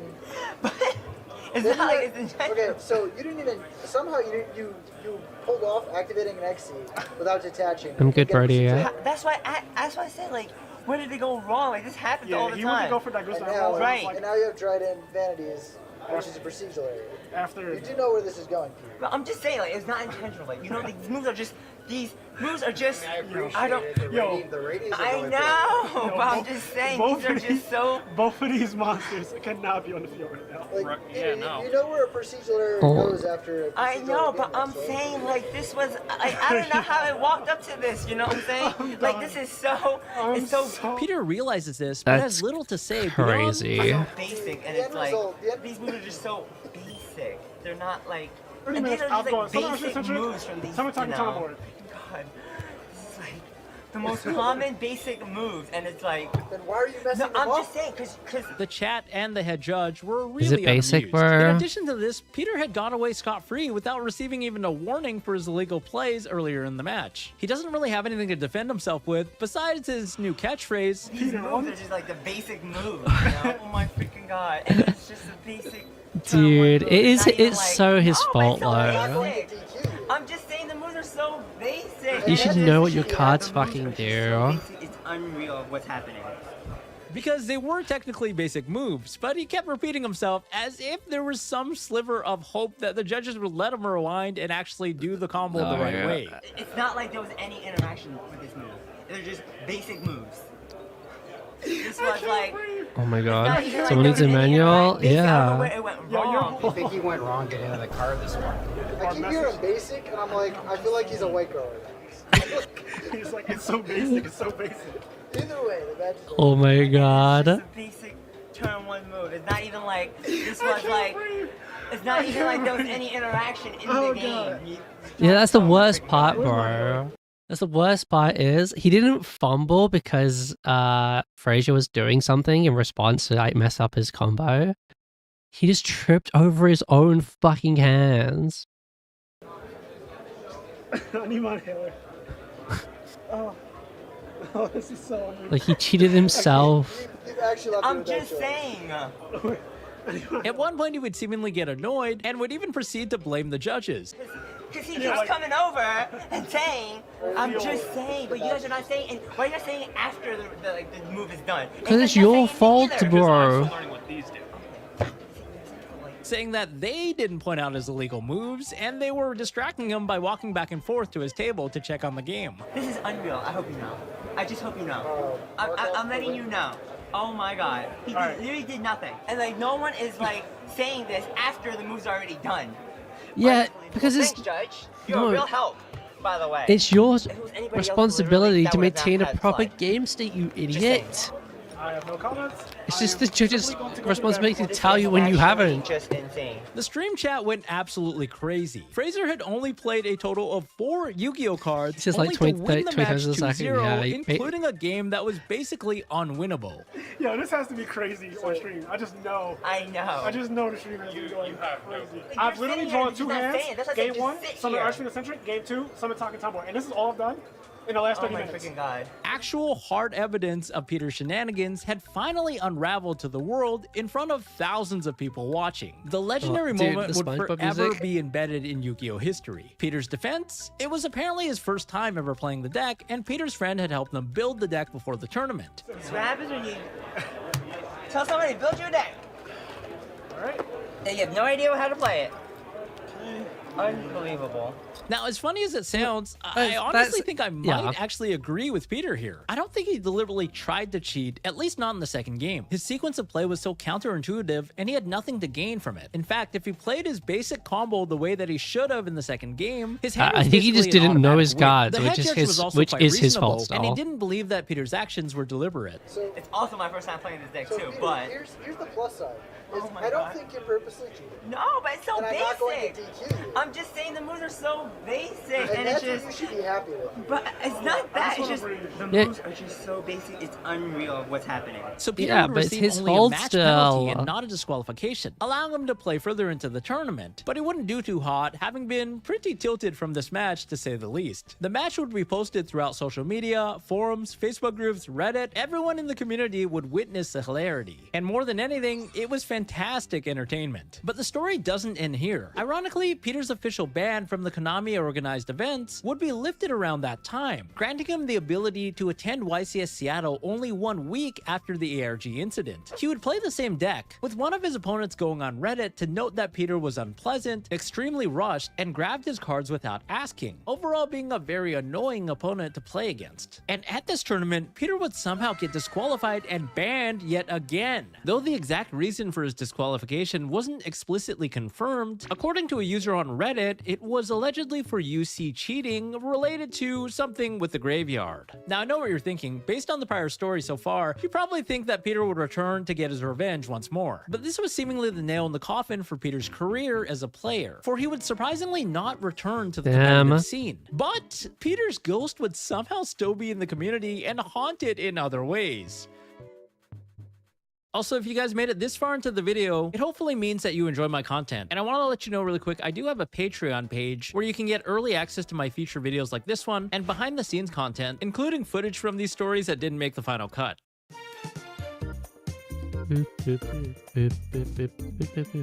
With his career as a player effectively ended, or at least on extended hiatus, Peter still couldn't leave the game that he devoted so much of his life to. Now, remember how we mentioned earlier that Peter would buy and sell cards to fund his travels? Well, it turns out that being banned from playing, Peter would instead shift his complete attention onto buying and selling cards, Oh, creating an yeah? online store on the eBay-owned platform TCG Player. Wait, But over the eBay next few owns months, TCG across buy and sell Player? groups on Facebook, there would be complaints about a certain TCG Player account by the name of Illumina, which was was probably inspired by the Lightsworn monster, if you see where I'm going with this. In Yu-Gi-Oh! Trade complaints, a group consisting of over 11,000 members, several customers would state that this seller had sent them damaged, high-value cards. In one case, it was a Starlight Rare IP Masquerena, which at the time had a market value of over $1,000 USD. But many others were even less fortunate, where they would not receive their That's order so at much all, money. having to complain to TCG player support in order to get a refund. With such a concentrated group of Yu-Gi-Oh! Players, many were quick to call out that Lumina was in fact an online store that was owned and operated by Peter Chang. Quite a fitting name, as Lightsworns were one of his most successful decks over a decade prior. As time passed, there were more and more complaints about Peter, ranging from damaged cards that were received not as pictured, to more orders not being received at all. This was a recurring trend, for it seemed that Peter was extremely forgetful, or maybe he just didn't intend to ship out the smaller cards in the first place in the hopes that the customer might forget. Stories would also trickle across the internet to Reddit, where a thread asking sellers to watch out for on TCG Player would have the most upvoted response be about Lumina. Some less than fortunate players would receive their order, but it would be missing a card or two. With other orders, his communications from TCG Player would be less than accommodating, with the buyer having to send multiple messages only to get one sentence in reply before getting ghosted. A belligerent customer who didn't receive his package directly slid into Peter Chang's DMs, with Peter asking, "But how you know it was me?" before being informed that there were many threads about him online. "Oh wow, can't believe there's a thread," he would say. "That's kinda cool." Peter then stated that the package was delivered and provided a tracking number to prove it, except it wasn't delivered to the right address. But with a quick glance at the screenshots, it seems that the buyer was actually moving during his deal with Peter, so we can't fully attribute fault to Peter here. But I thought it was interesting that one person just had enough and actually slid into Peter's personal DMs.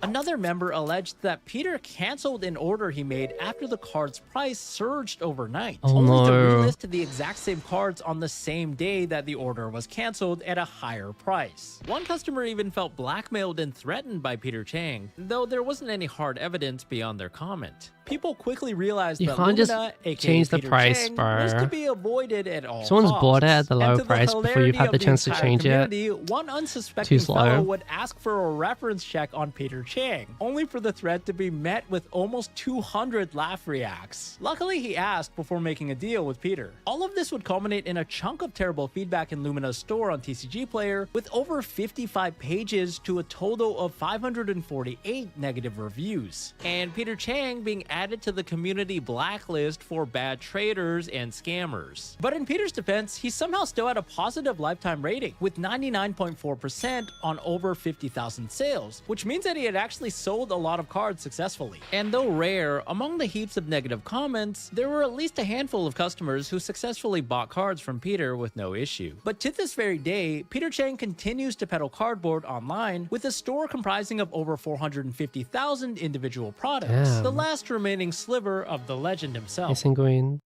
Oh god, it just ended. Oh my god. Damn, bro. What do we learn, guys? Is he's cheating and bad at the game, and doesn't know what his fucking cards do.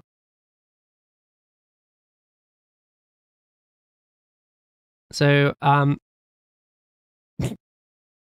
bruh, you just the moral of the story is, if you're gonna go to a major tournament, know what your fucking cards do. That's the main thing, okay? And YouTube, if you enjoyed this video, don't forget to like, comment, subscribe. I know it's been a bit different than usual reacts, but I really like you here, okay? Let me know if you want to see more. Let me know what you want me to see react to next, and we'll see you guys in the next one, okay?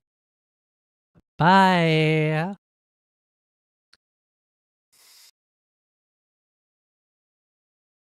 Oh, for some reason, this reminds me of the Logan Paul situation with the manga grading. Yeah, Logan Paul bought a box of original print Legend of Blue Eyes cards.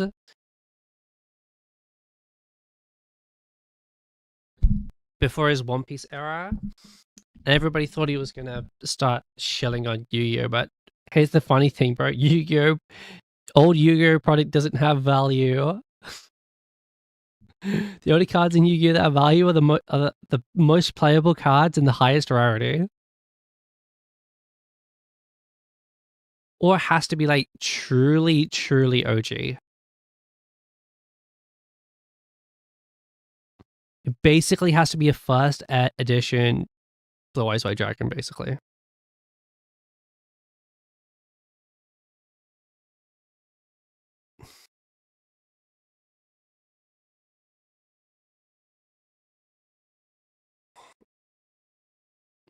Or why the fuck are that bots in the stream, dude?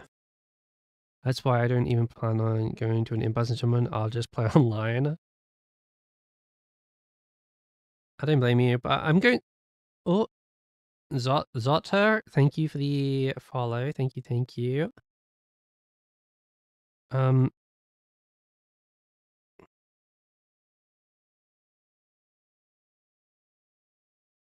Wait, did I? I just dropped some cards on the floor and I put them, but I think I put them in the wrong place. But who knows? Who knows? Yeah, yeah. You can't cheat on Mastodon, bro. That's 100% for certain.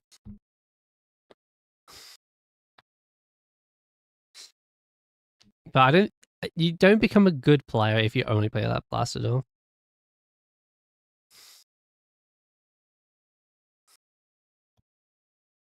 Because you become reliant on clicking the shiny button instead of like decision making sometimes.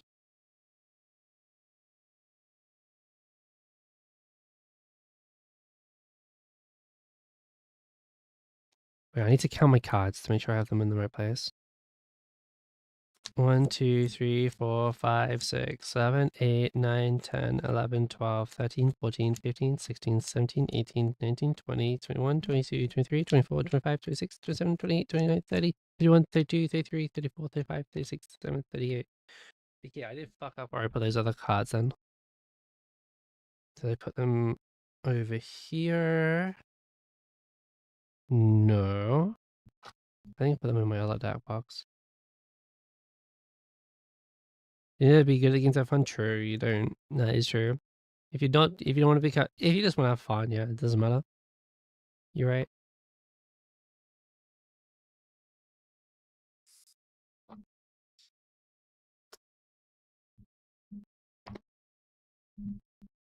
But I also don't really play on Macedol at all. Because I can't be fucked to grind out money to like gems or whatever the fuck they're called to spend on cards.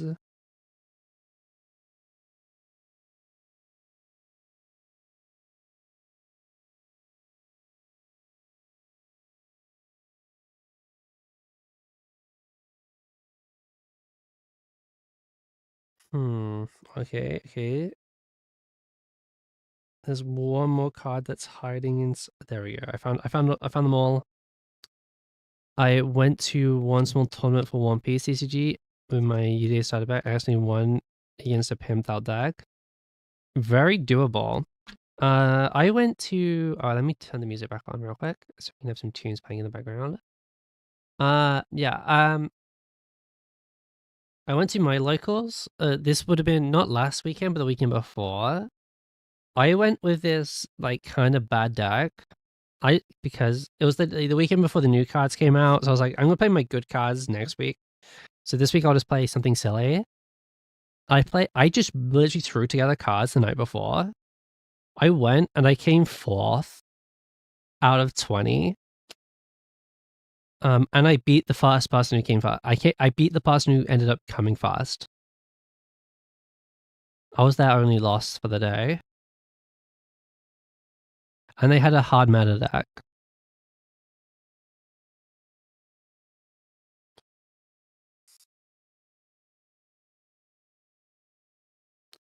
Like and to be fair, some of the best decks to play right now are super cheap. Like the number one deck is the really expensive. But like if you want to play like the third best deck in the game right now, it's like 30 quid. But if you want to play the best deck, it's like 400. But if you face a bad player, you'll beat them every time.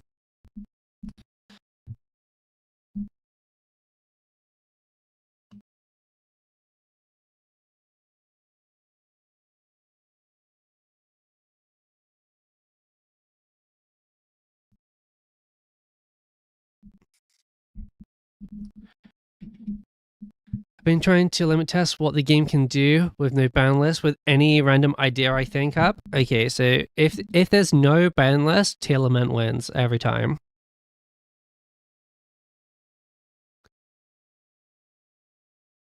I believe.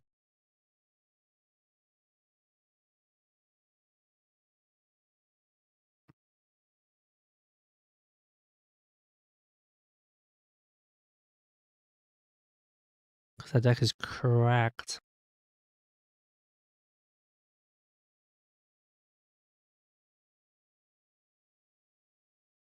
Joke. I'm not in control.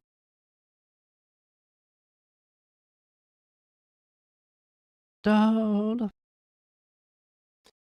That's all I wanted to do today was watch that.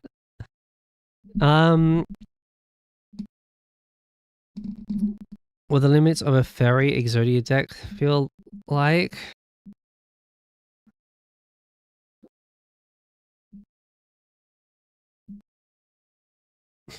Bad.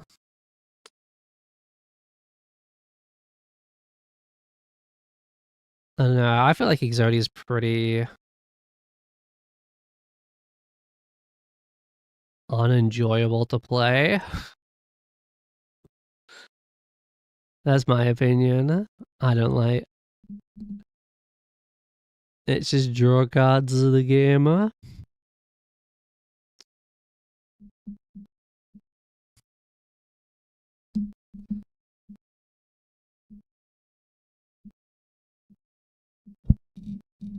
Bum, bum, bum, bum, bum, bum.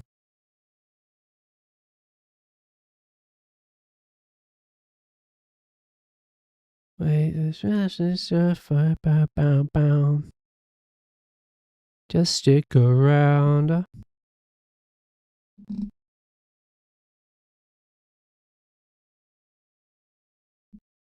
It's really drawing you in. No. The only drawing I want is of my titties hanging out.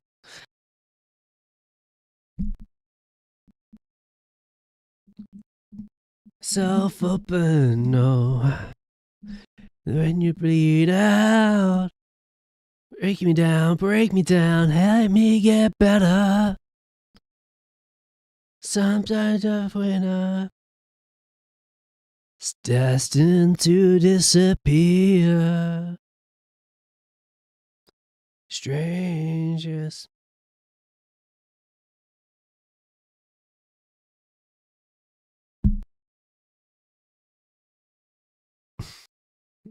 Drawing is my favorite form of gambling in this game.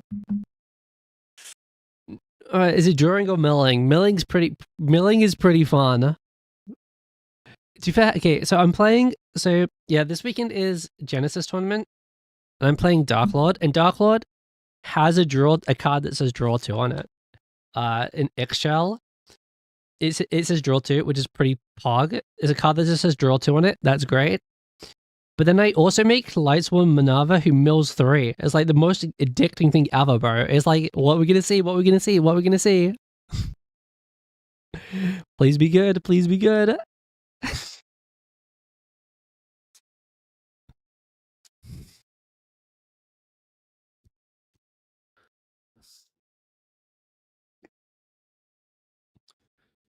We're living to die, dying to live, living to die.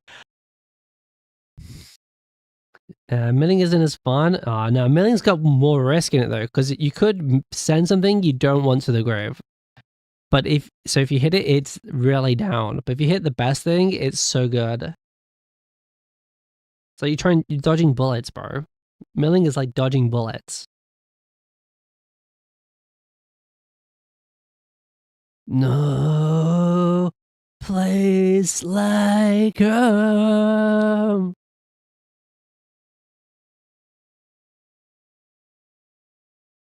Myself.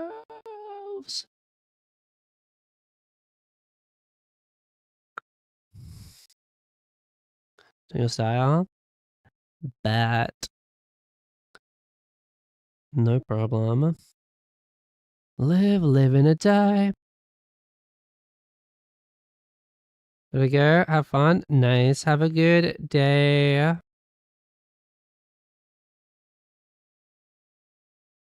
Living to die. Time to live, living to die. We're just a room. We're just a room full of strangers.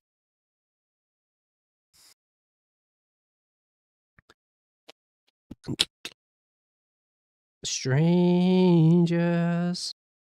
What now? We just hang around with our dicks in our hand and wait until something cool happens.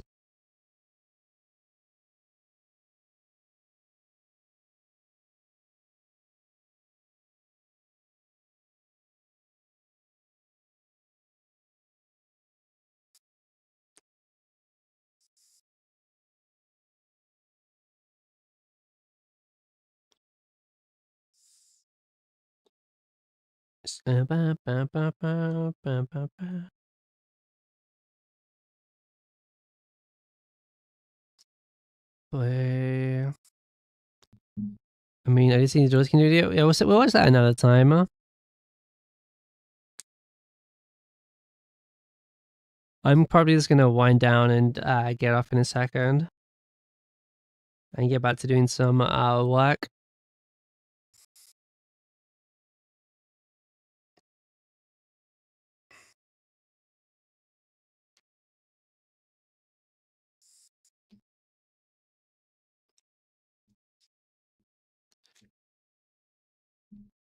Because I got work to do.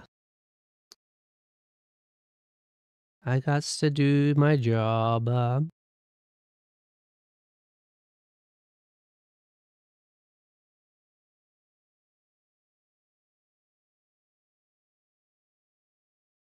Unfortunately.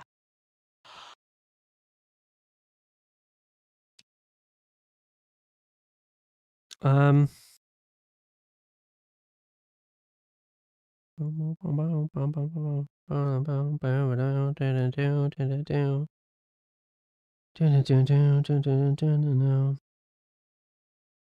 Alright. I think, yeah, I'm gonna end it. Like, not like in a end it all kind of way. But I'm just gonna end stream. Okay, I'm gonna end stream. Okay, so I'll get see you guys soon. All right. Don't forget to follow the stream if you're not already following the stream. Follow the YouTube if you're not already subbed to the YouTube.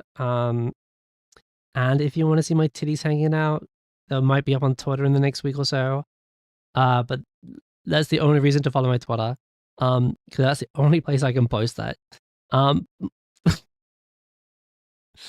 um, anything else I should mention?